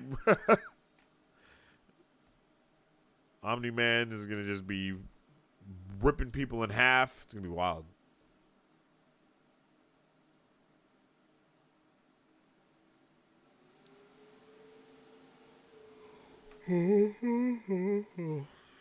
Jesus. All right. Next up on the docket, something that I'm actually really excited for, this is something that I'm really pumped for because I love this show. So I'm actually, even though I'm tired of these revivals and I'm tired of these reboots and I'm so sick of all of it, but man, this one actually has me pumped. And that is Futurama Revival will premiere on July 24th on Hulu. Man, I love Futurama. When I say I love Futurama, I mean I love Futurama, bro. Like, I have watched Futurama more times than any human being should. I have watched it over and over and over again. I've watched it like going to sleep. Like, for a long time, that was like the show I would put on and then just go to sleep, and that's it. Like, that was my show to go to sleep to for literal years. I love Futurama. I have seen it so many times. The show is so funny. I think it actually has a really nice story to it as well. Like, the actual narrative that they put in the show is solid. Like, they do a wonderful job with it. And I know I should probably be nervous, but it's still Matt Groening, and I'm pumped. And I think Matt Groening does a great job with Disenchantment. He does a really good job with that show. And if I'm not mistaken, like it would be he could now basically do like crossovers almost with stuff. Like if Netflix, Disney, and Hulu all let that stuff happen, you know? Like if they all let that stuff happen, then that would definitely be a possibility. And I would be so down for it because Disenchantment is of course in the past, and Simpsons is present day, and then Futurama is obviously in the future. So it would be really dope if they could do like some type of crossover. He can lay way more Easter eggs now and everything. The worlds actually could make a lot more sense. They could blend together so much well. And all he needs to do is basically just get Disenchantment back from Netflix, or just make some type of deal. Because why not? Everyone loves money. But that's actually usually the reason why things don't happen, is because people love money so much that they be like, nah, bro, I want all the money. I'm not going to share it with you, stupid. You know what I mean? And I think people would actually, I think all these services would benefit a lot more if they just shared. If there was like one platform and you could just subscribe to whatever you want for X amount of dollars or all this stuff, I think it would go a lot farther. But I'm freaking pumped for this revival, bro. I love me some Futurama. I'm so excited for the revival. Yo, I am so excited too. No cap. Like, freaking pumped. Let's do a watch party for Futurama? Nighthawk. Yeah, let's do that. Let me put that in the calendar right now. Oops. Let me put that in the calendar right now. Where's Marvel Bros? Let's put Marvel Bros up in here real quick. Marvel Bros. And then we add in, what is this? Futurama, baby. Futurama watch party on July 24th, which is really going to be July 24th, and that'll be probably at, let's see, I'm just gonna put at midnight right now, but that's obviously subject to change. All right, put that in there.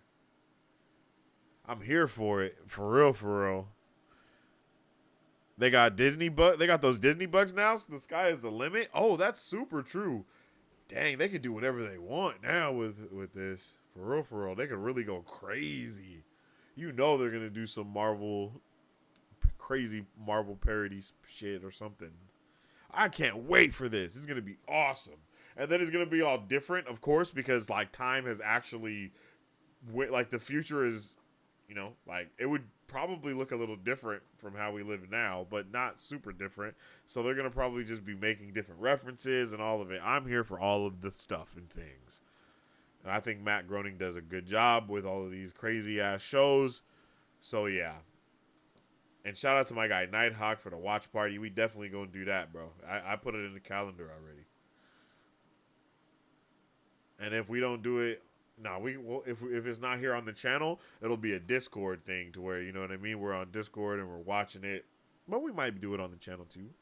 But I mean, it's only 30 minutes. So we'll see. You know? We'll see. Because I don't think they're putting all the episodes out at one time. That's not a Hulu thing, really.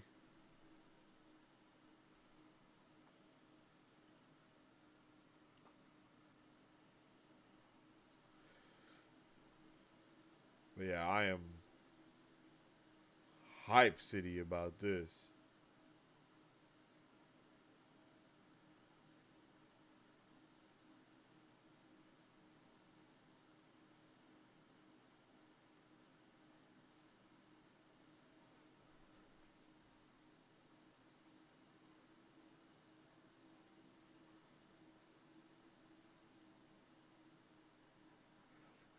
Yeah, bro.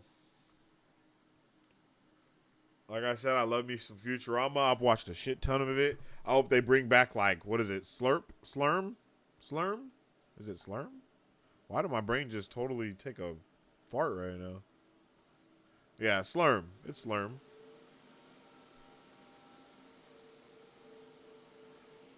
I don't know why I was about to say Flurm. Like, what the hell is Flurm?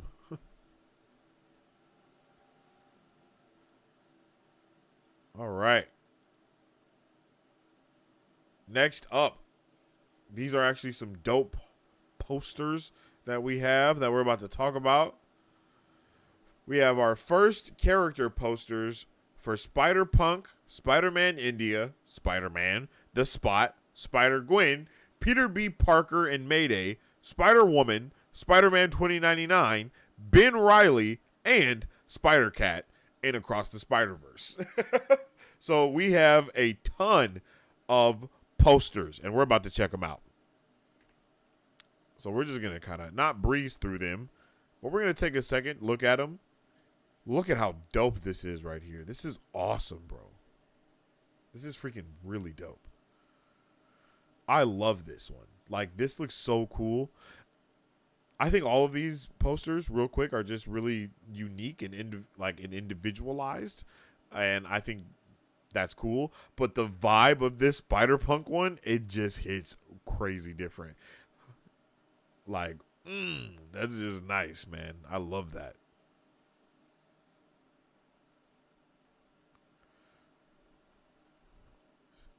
Spider-Man India, also known as Paviter, right? Paviter. Jesus. And I like that each one of these, it says their actual name on it. It doesn't say, like it doesn't say their Spider-Man name. It says their real name. And I think that's cool as hell. Look at my guy, Miles. Why they got him looking low-key yoked out here? Like he been pressing some benches.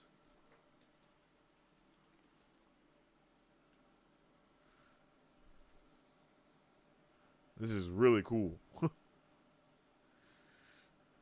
It's about to get crazy in this movie. The Spot. Oh. This is freaking so dope. Bruh. This movie is probably going to be next level.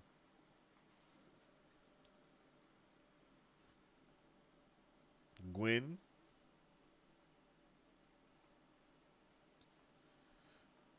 They got that light shining on her in the Converse.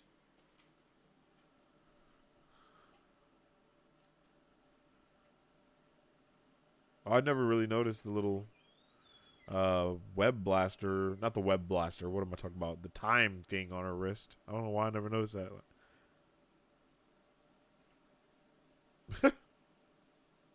My guy Peter B. Parker and Mayday. This is awesome. My guy in the slippers.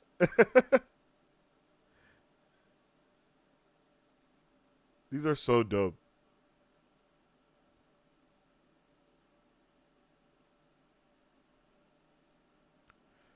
Jessica Drew, Spider-Woman. Oh, man, she looks a little sad. I wonder what happened.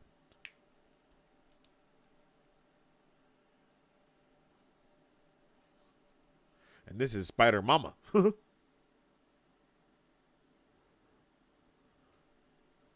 Oh, we got Spider-Man 2099.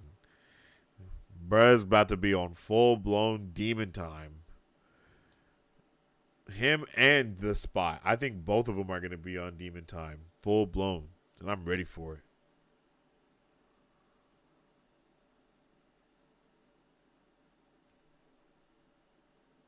Ben Reilly. Bruh.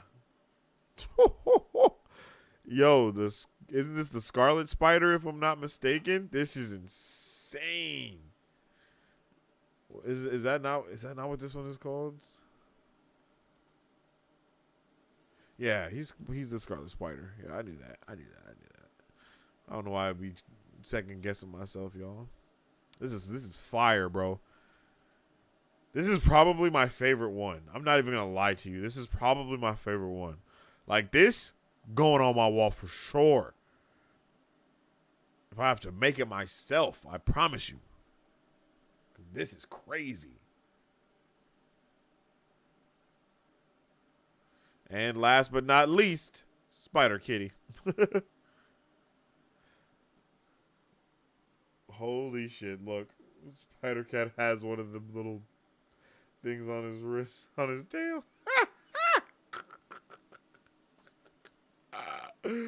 Okay. Yeah. That's dope. I like this. I like all of these. Definitely let me know which one of them is your favorite. Down below. I want to know which one did you like best. Like I said, the Ben Reilly one is definitely my favorite. This one right here, this is definitely my favorite one. I'll definitely put that on a poster in the background 100%. I love that. That was solid, bro. Like give it all to me in large doses. Wait a minute. Whoa. I don't know. That sounded crazy. What's been going on today? Yeah, these are fire. I totally would have had these in my room as a teen. As a teen, I'm putting them up now as a grown-ass man. What are you talking about? What? Yeah, these is going. I'll put these up right here. Actually, that would be freaking dope. 1, 2, 3, 4, 5, 6, 7, 8, 9, 10. Actually, I might have a perfect amount of space right here to put those up right there because that would be crazy. Whoa, that would be insane. I might have to do that.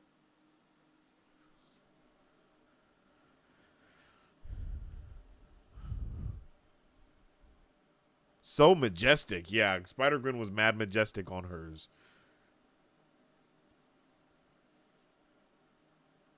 Why is he so chunk? Yeah, he is major chunk. Yo, the cat is chunk master for sure. He got major fluff on him. Major fluff. I am so hyped for Across the Spider-Verse Part 1. Like, it's ridiculous. I know the story elements and the family vibes are going to be at an all-time high because they were definitely trying to capitalize on them within the last movie. You know what I mean? So I know it's going to be capitalized on even more in this one just because, his uncle is dead now. I think his parents... Do his parents know he's Spider-Man or not? I can't remember. And then his relationship with Gwen, his relationship with Peter B. Parker, and all the other Spider-Mans and whatnot. Like, ugh. I can't wait for that. It's going to be freaking so dope. Like, it's going to be so freaking dope for it. I think I'm so ready for this movie that I don't even realize it. And if I'm not mistaken, this movie comes out next week. If I'm not wrong, this movie comes out next week. So I'm definitely hyped about that. I like Spider-Punk the best, hands down. Hopefully I'm not sounding old again. I mean, you can't help it, you know? You know what I mean, Marcio? You can't help it. But I do like Spider-Punks as well. I think Spider-Punks and Ben Reilly's are the best ones for sure. Like, fire. Like, for real, for real. You mean Spider-Man Across the Spider-Verse is not part 1 anymore? Oh, it's not?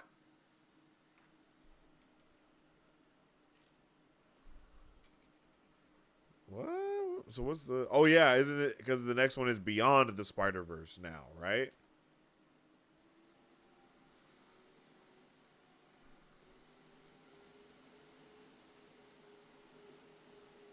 They did the Endgame thing, didn't they?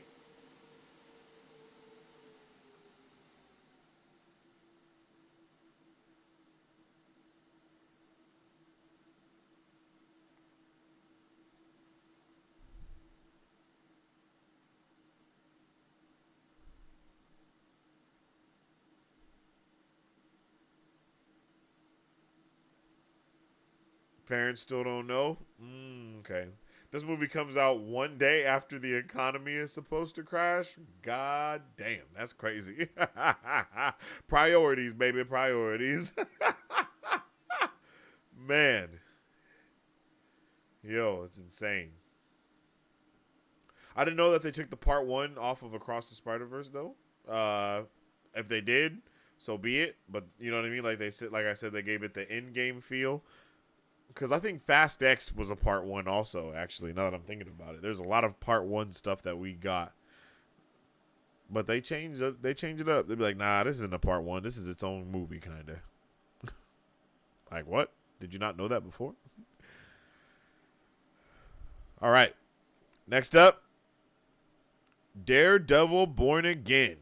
Clark Johnson will star in and direct episodes of Daredevil, and he will recur as a character named Cherry.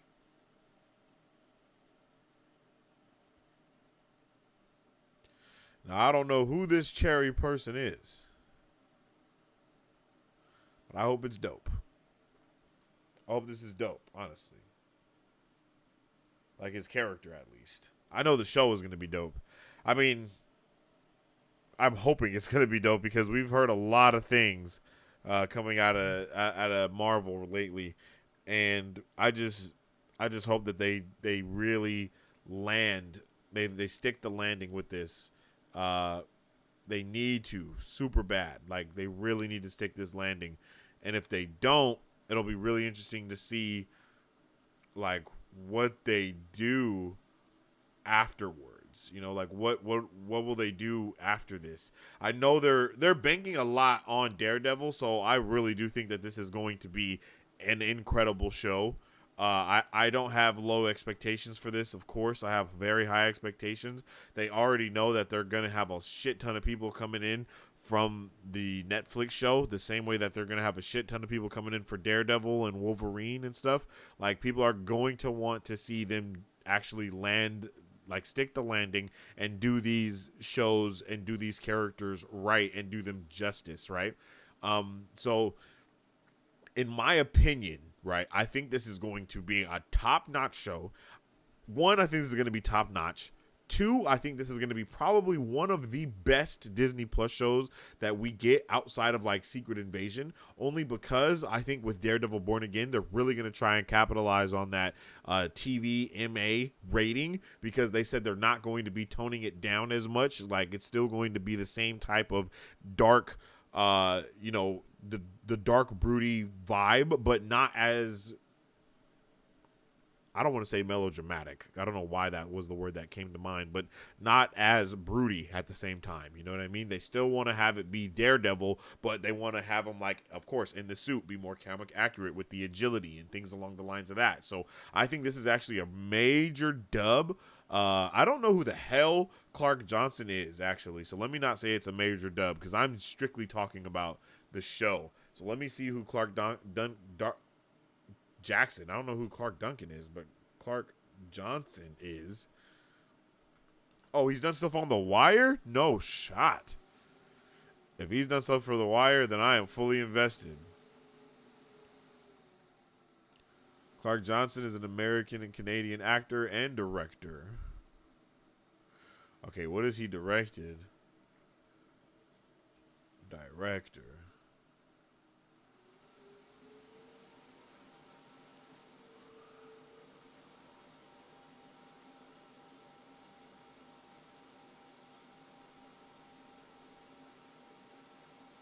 Oh, he's nominated for a Primetime Emmy.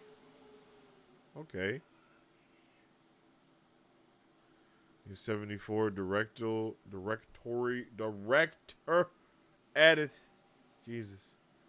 Love and Death, Accused, Alaska, Evil. Okay. I've heard of Evil. The Purge, The Show, Snowfall, Orange is the New Black, Luke Cage. Oh shit. Hold on. We might be in some really good hands. The Get Down, Taken, Mad Dogs, Black Sails, Homeland. Oh shit. The Walking Dead. Breakout Kings. Okay. Whoa. Flashpoint, The Wire, The Sentinel, The Jury, SWAT. Okay, so he got a list of things on his belt. Law and Order, of course. City of Angels. Okay, I'm hyped for that, man. I'm hyped for that. That sounds like it's going to be legit fantastic, bro. I'm hyped. I hope you guys are hyped for it, too.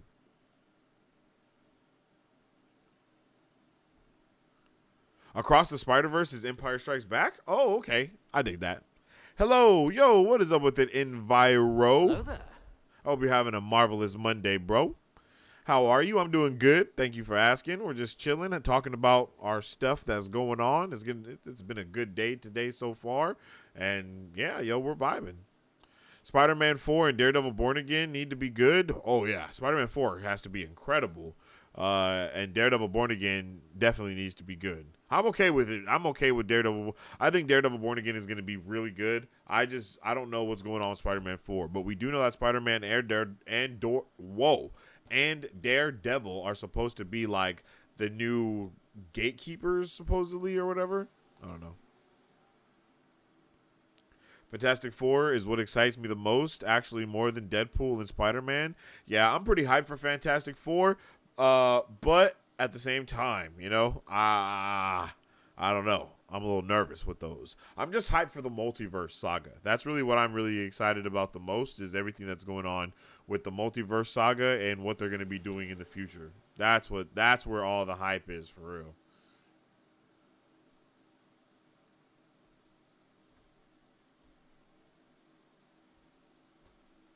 For real, for real. Like, the hype is immense there.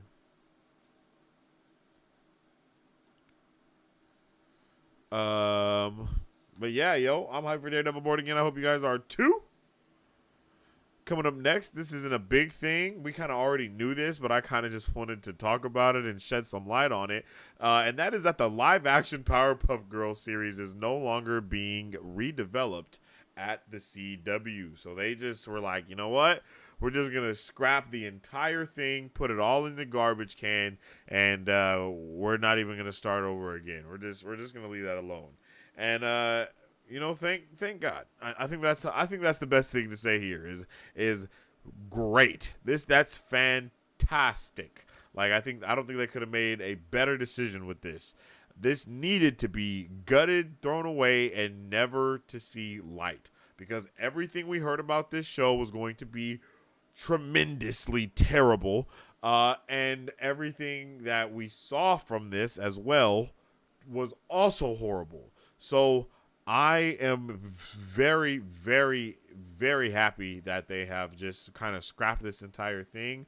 I honestly think that this show probably would have ruined these young ladies' careers. No cap. I think their careers would have probably been over if they would have been in this terrible, terrible show. We know we're supposed to be getting a lot of stuff from the future from. I keep wanting to call her Daisy, but I can't think of what her real name is. But Daisy, aka Quake. We're supposed to see some Quake stuff popping off within the MCU coming here soon, so that should be dope. But we needed to get her out of there as fast as possible. As fast as possible. So, like I said, this is a major dub because this was insane. Punisher, Daredevil, and Kingpin, take my money, Disney Plus. Yeah, for real. No cap. Yeah, this show needs to be out of here. CW is basically shutting down. They're shifting to sports and game shows to focus on an much older audience. Yeah, do you remember Mary Sue?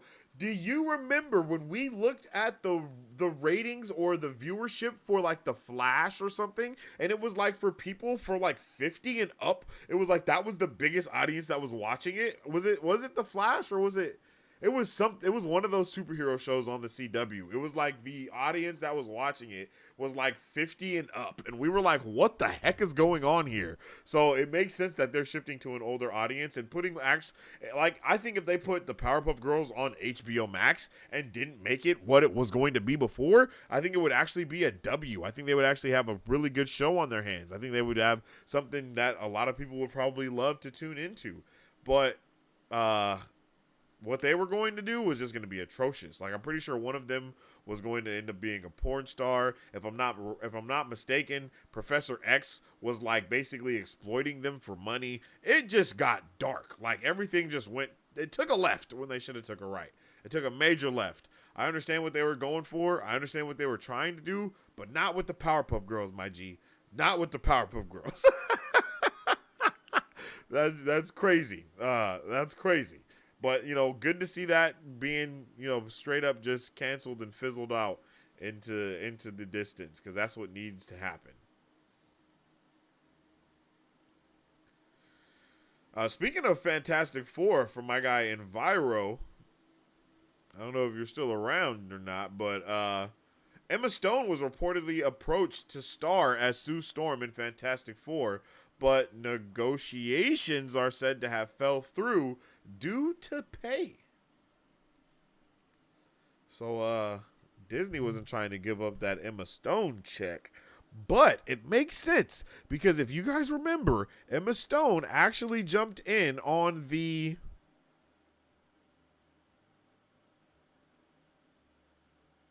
Can't remember what the hell it was called. In the lawsuit that Scarlett Johansson had did. Remember, she jumped in on that lawsuit as well for Cruella, the one that Scarlett Johansson had did for Black Widow. So, I understand. She's like, yo, Marvel be like, Disney be trying to play with my money already. So, I'm definitely not going to let that slide. I'm actually happy that she didn't get this role. I'm not a fan of her like that to see her in there. So they shouldn't have paid her a lot of money, just to be honest. I mean, and it's probably an extended deal, going into multiple things. So this is good to see. I'm actually, I'm not gonna say it's good to see, but I do want someone else playing her, not her. She's already played Gwen Stacy. Wasn't the biggest fan of that, to be completely honest. So I would like to see someone else take this role, someone that maybe even looks a little bit more on the nose of Sue Storm and gives me the vibe of Sue Storm. Like when I see her, even with the blonde hair, I don't get that vibe. I would definitely more get like a Gwen Stacy vibe, I guess, because we've already seen her as Gwen Stacy with the blonde hair, and that would probably be the exact look that she would take for this. So I don't think we need to see that double time. You know what I mean? I think I'm not the biggest fan of using you already know how I feel about that. I mean, it makes sense, especially if they were going for the whole multiverse thing, because imagine if like in Kang Dynasty or Secret Wars, if they did use Emma Stone for Sue Storm, to see Andrew Garfield's Spider-Man see her and then be like, yo, you look like my Gwen. Oh, that would have been fire. I want just that to happen so that could happen. Like, I want her to be Sue just for that. Or anyone else in the MCU just so we can see, Peter Parker, like Andrew Garfield's Peter Parker, break down immensely because of it. Yeah, that's about that. I think that would be crazy. But I don't know who we could see being Sue Storm. We talked the other day about our scoop that we have on David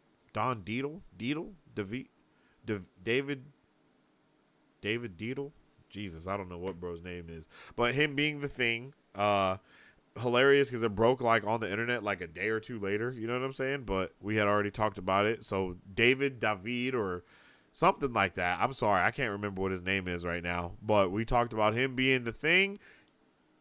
And that's probably like the only thing we know. I've heard some people talk about Adam Driver being Mr. Fantastic, but that's not like, I haven't heard a scoop on that or anything like that just yet. So I haven't really spoke on it yet.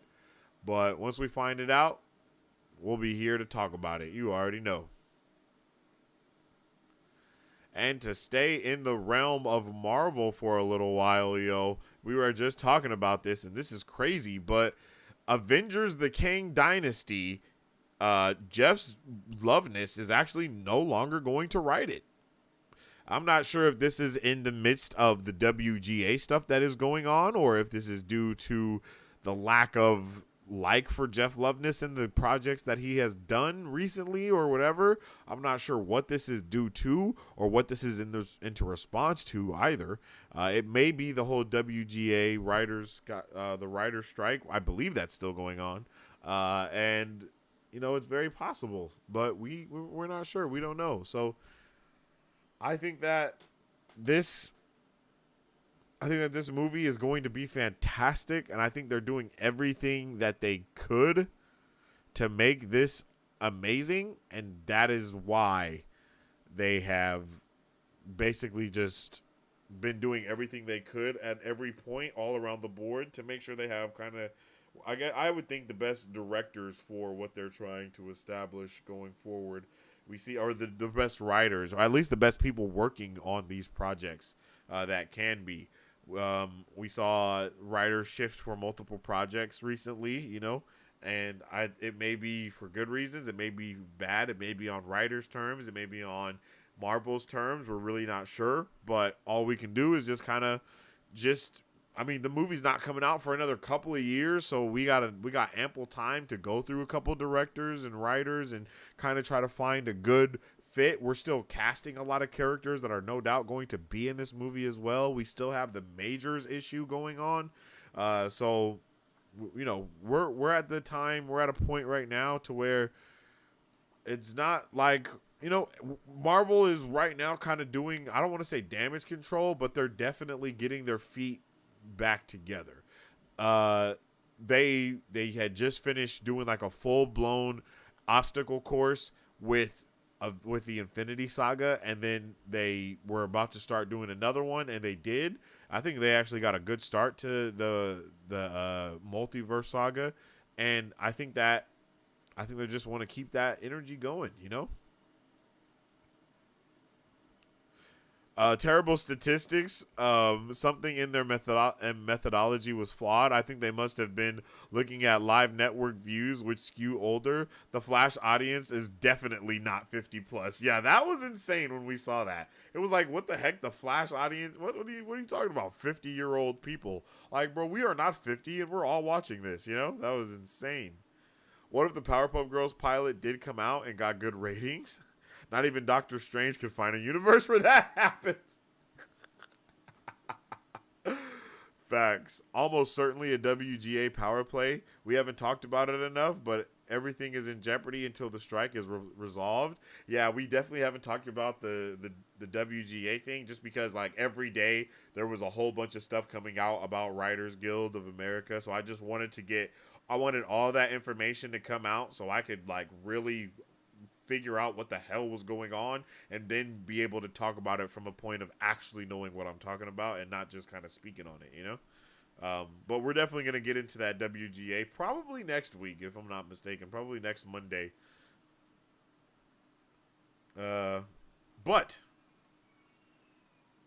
moving on to the next thing that we have to talk about, we have new images of Don Cheadle, Olivia Colman, Emilia Clarke, and Samuel L. Jackson in Secret Invasion. And man, I am so hyped for this show. Like, the hype level that I have for Secret Invasion is through the roof. Like, honestly, I could probably pass out. I'm probably going to lose my freaking mind when we see this first episode. When we finally get this first episode of of the show. Because I think Secret Invasion is going to capture everything that we wanted to. We dropped the scoop last week on this show being TVMA, having that rating. We're gonna hear, Samuel L. Jackson, get pretty spicy. And I hope that the MA rating also goes to like some of the blood and other themes and things along like that are going to be going on here, which I'm hyped for. I hope you guys are hyped for it too. I know it's something crazy to be hyped for, but I think this is about to be. I think this is going to be solid. So I am so ready for this. Oh man, like I am so pumped. For real. Like, everything about that is going to be amazing. And then, like, just to kind of continue on with the Secret Invasion, bruh, these posters, next level.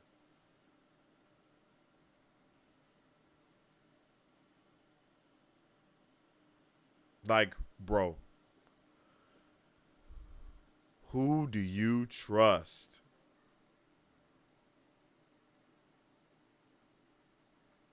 Like, man, you just know that this show is about to be epic, man. Like, I think the show is going to be epic.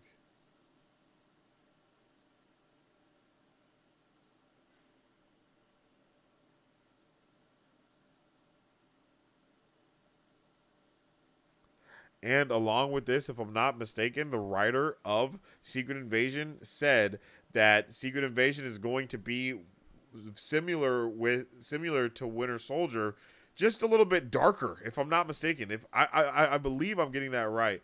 But bro, hell yeah. Am I ready?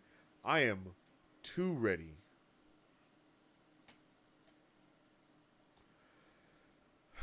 This show is about to be incredible. I already was expecting to get Winter Soldier vibes from this, but just having them ramped up like that, oh yeah, man. It's about to be peak. And I mean peak.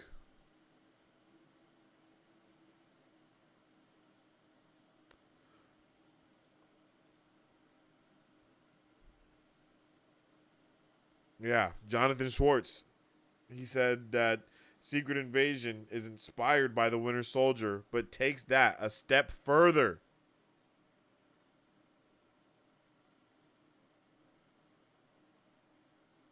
Like, bruh. Come on, son.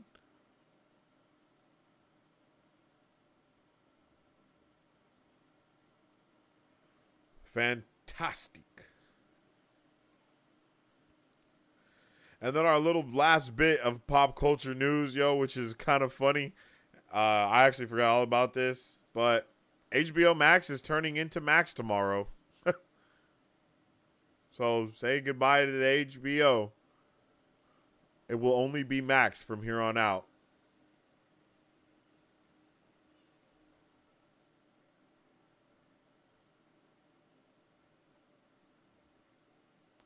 Not sure the reasoning behind this. Not sure how important this was, you know, but if anything, they should have just kept the HBO and got rid of the Max. And I believe that their reasoning behind this was like, oh, the HBO makes, you know, it doesn't seem as family friendly to people. People with families don't want their kids to go on HBO because they have like a negative connotation to it. Crazy. That is crazy. But it's happening. So buckle up and get ready because Max is coming to town.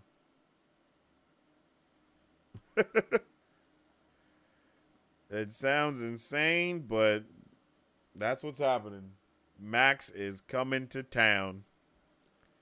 And that will bring an end to our pop culture news segment today. Today we're actually going way over time, not gonna lie. We still got Scoop Central to get into. We've been going for pretty long, and I'm tired and I'm hungry. We might do Scoop Central Wednesday, but I kind of want to get into Scoop Central now as well. You know what I mean? Like, because we got Agent Coulson, MCU Max, Werewolf by Night, ELSA Bloodstone, Marvel Zombies. I'm pumped. I'm pumped. Let me know how you guys are feeling. Should we get into Scoop Central today, or should we save it for like Wednesday? I would love to write Kang Dynasty with my best friend. I will replace the director too with Ryan Coogler. Ooh. Emilia Clarke redemption arc. Let's go. I would write the Darkest Avengers movie, Captain America, the Winter Soldier type of dark. Supposedly that's what we were supposed to be getting from this. From not the whatever it's called. Sam Jackson is probably pissed he didn't get the first Marvel F-bomb he called dibs years ago. Oh, yeah, that's crazy. That's true, huh? That's true. Damn, he didn't get the first F-bomb. Wow. I would have the opening be Kang murdering and invading Wakanda. Man, that's what I wanted the beginning of Thor to be. I wanted Thor to be Gore coming to the gods and just murdering them. And that's just how the movie starts. It's like, oh, gods must die. My guy was just Voldemort with extra steps. Uh, the Max stuff has been so confusing. Hopefully it doesn't affect the library. Yeah, I don't know what the hell they're going to be doing with that. I know hell of stuff is leaving, though. I know a lot of stuff is going to be leaving. I know a lot of stuff is getting off of there. It's going to be pretty wild to see. Nadoc says, let's do it. Let's go to Scoop Central. Francis, what's up with it, Francis? My guy says, let's go. What's up with it, Francis? I got to get some work done before bed, so I got to go. Aww. Don't leave us. No. Boo. Come back. You got to stay for Scoop Central. You got to stay for Scoop Central. Central. Oh, wait. I don't have to do the echo myself. Scoop Central. Scoop Central. Scoop Central. Scoop Central. Scoop Central. All right. So, let's get into our first scoop of the day, coming from the man, the myth, the legend himself, Beezy, Mike Beezy. Shout out to the man. Shout out to the guy. We're getting into it. The scoops today are about to get juicy. I'm not going to lie. I hope you guys are ready. And the first scoop that we have today is Agent Coulson. Y'all know about my guy, Agent Coulson. I know you do. So, I've already shared that Coulson is returning to the MCU, most likely via Secret Invasion. But there's a chance he also shows up in the Marvels. Don't be surprised to see him in either, or both. Regardless, he's coming back. As far as the MCU is concerned, he's dead. In Agents of S.H.I.E.L.D., he died again and became a life model decoy after some shenanigans where a biological copy of him was made into a villain. Will they address this? Doubt it. From everything I've been told, Agents of S.H.I.E.L.D. basically isn't MCU canon and operates separately, but there's still time for that to change. We will see. Yo, so we got Coulson coming back to the MCU. I am so hyped for that. I love Agent Coulson. I think Agent Coulson is probably one of the best things about, the first phases of the Infinity Saga was Agent Coulson. He was awesome. He was part of the glue that kept everything together in a way. You know what I mean? He was part of everything.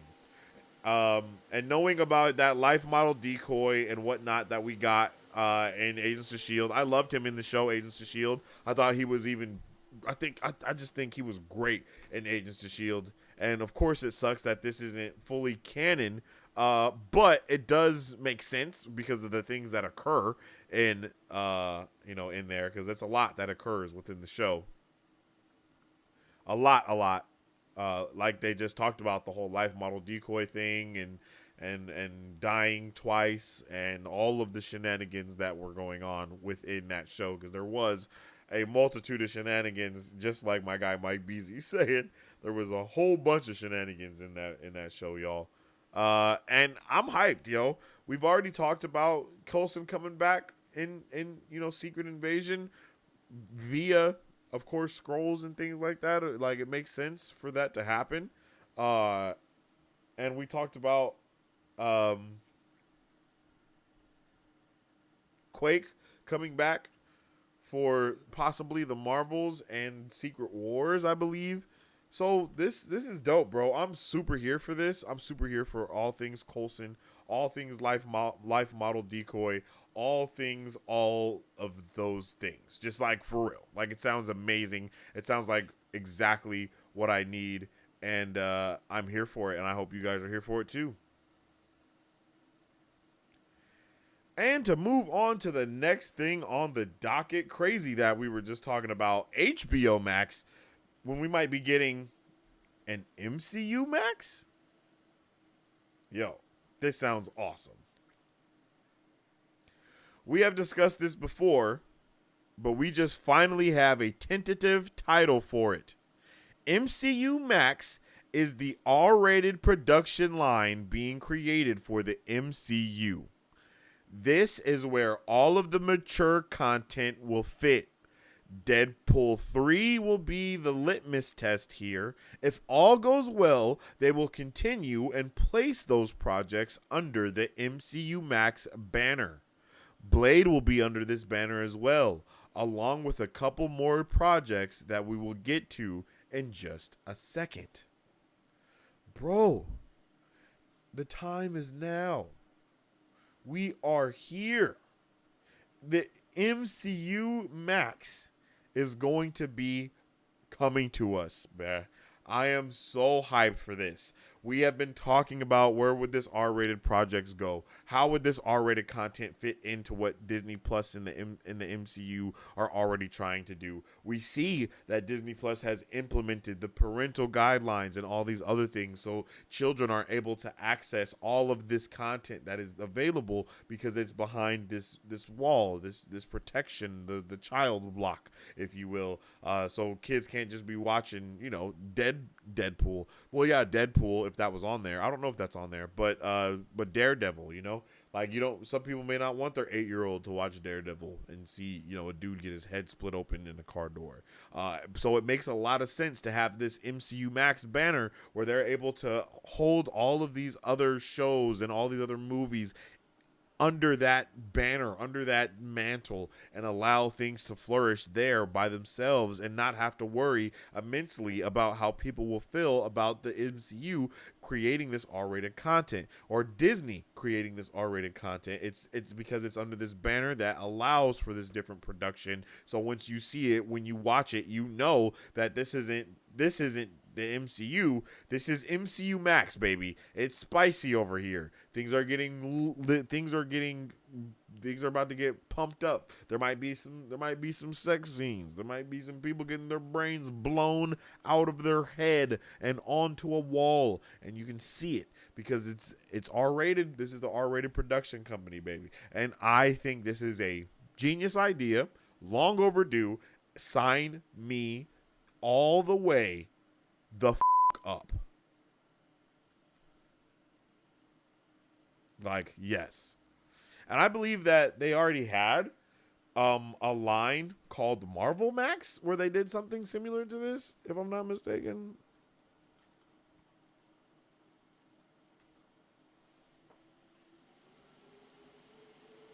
Yes.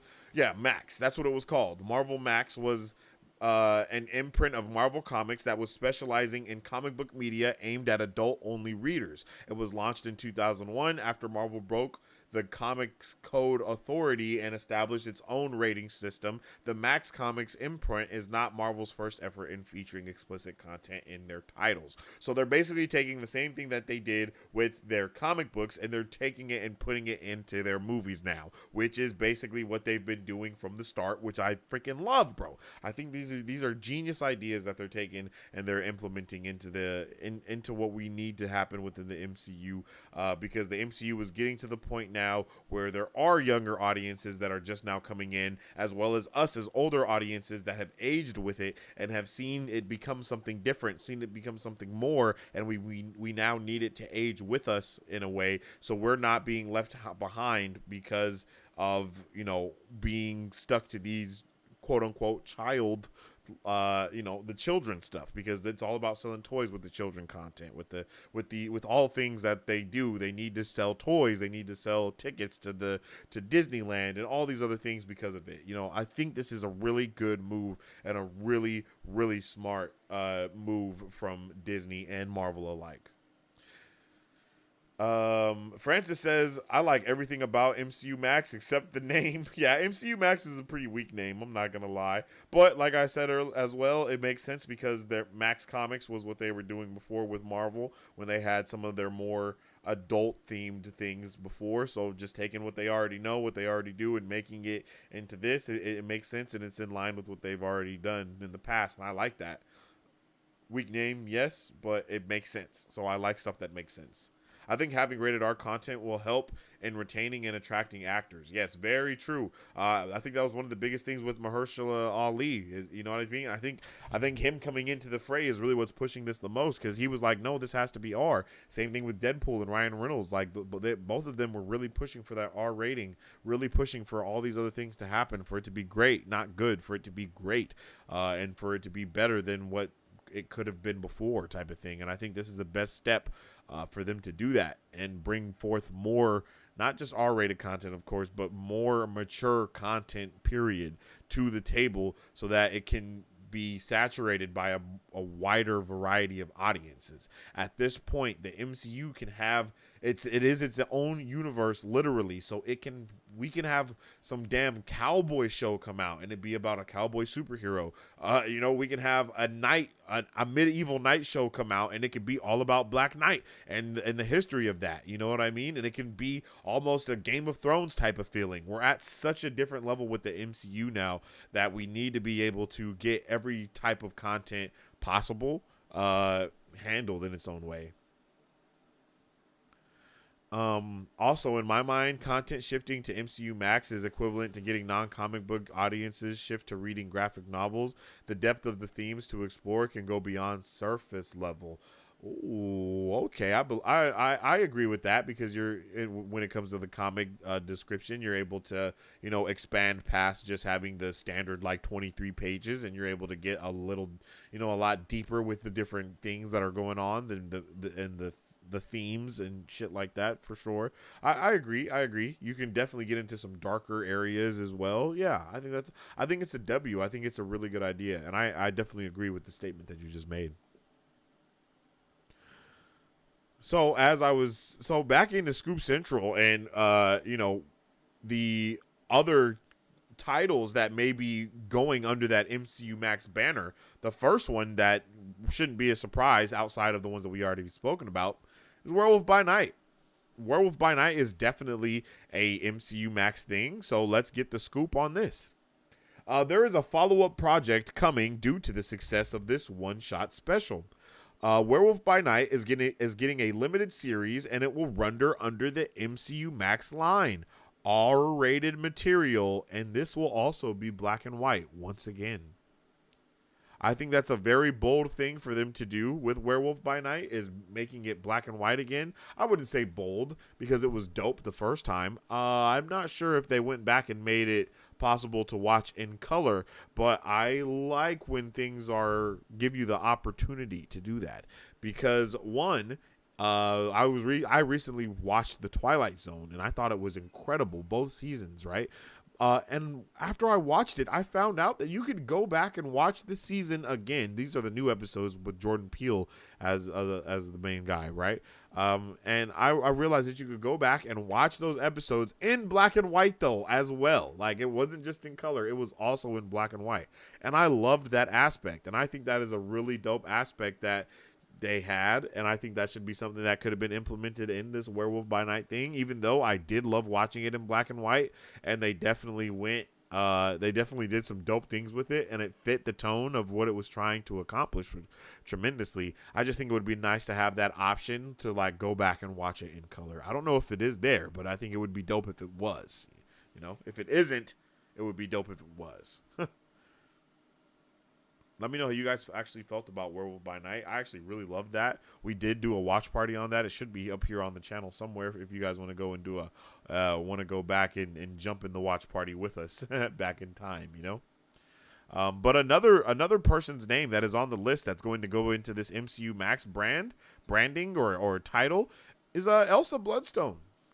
And this shouldn't be a big surprise either. She was introduced in Werewolf by Night, and it was pretty obvious that she was getting a spin-off basically from it into being her own character within the MCU. We've talked about ELSA Bloodstone possibly being a character in Midnight Suns. So let's get into this scoop and see what it's actually talking about.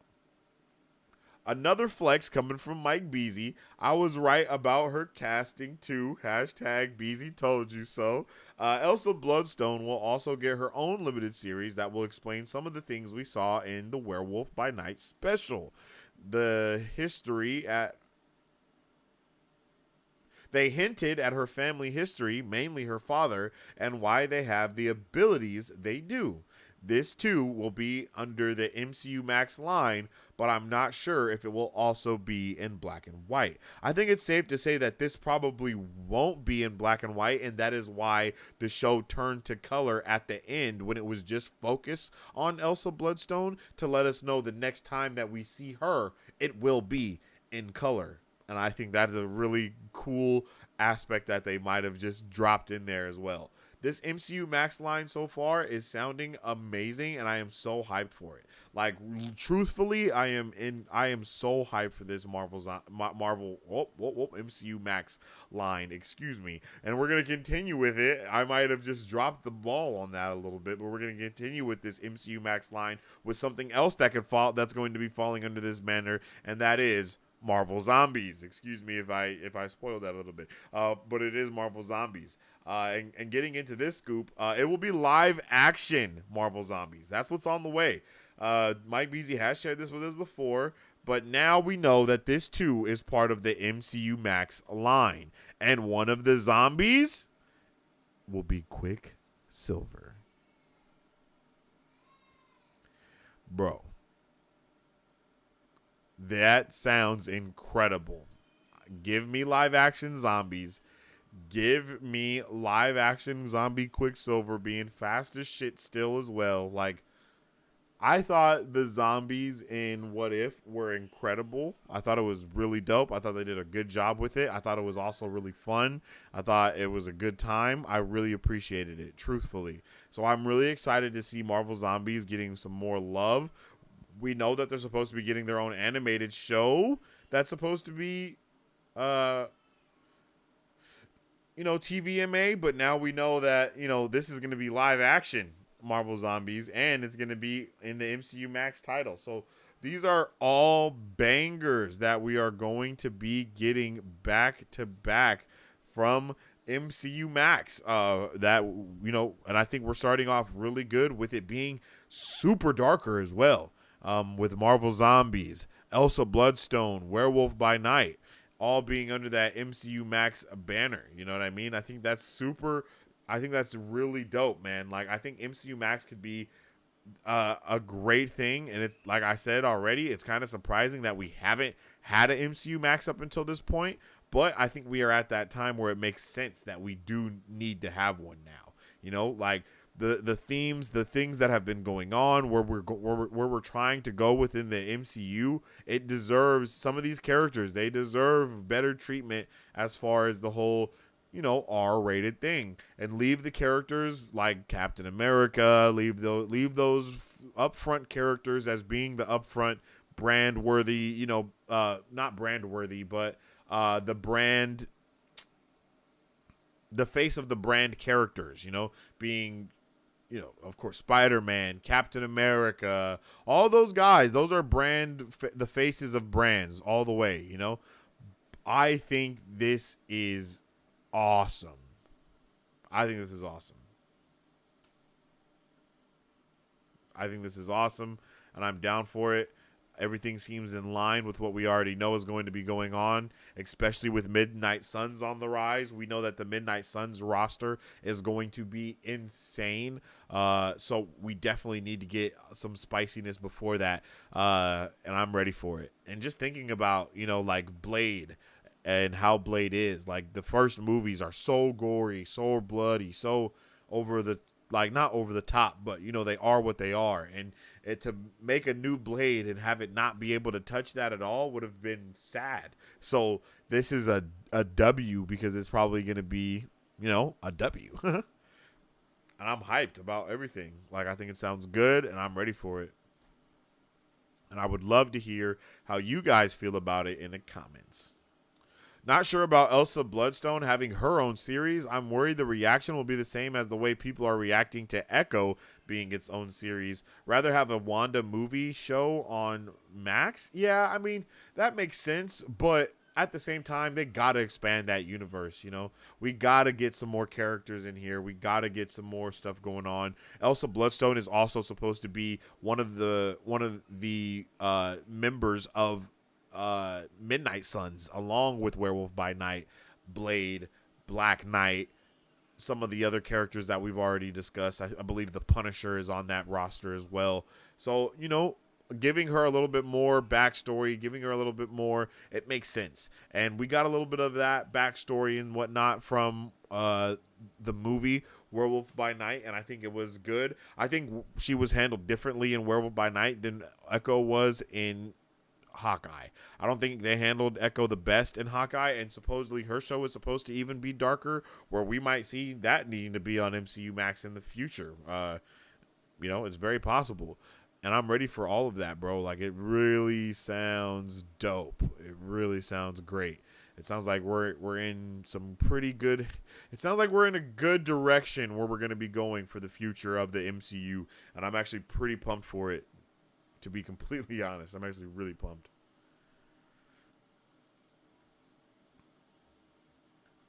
And there you have it. That actually brings us to an end of our Marvelous Monday, our pop culture news update, open discussion, Scoop Central, all of the things. That brings us to the end. I definitely appreciate each and every one of you guys for tuning in with me and being here and spending your Monday with me. It's a great way to start the Mondays with you guys, and I hope you guys enjoy starting your Mondays with me as well.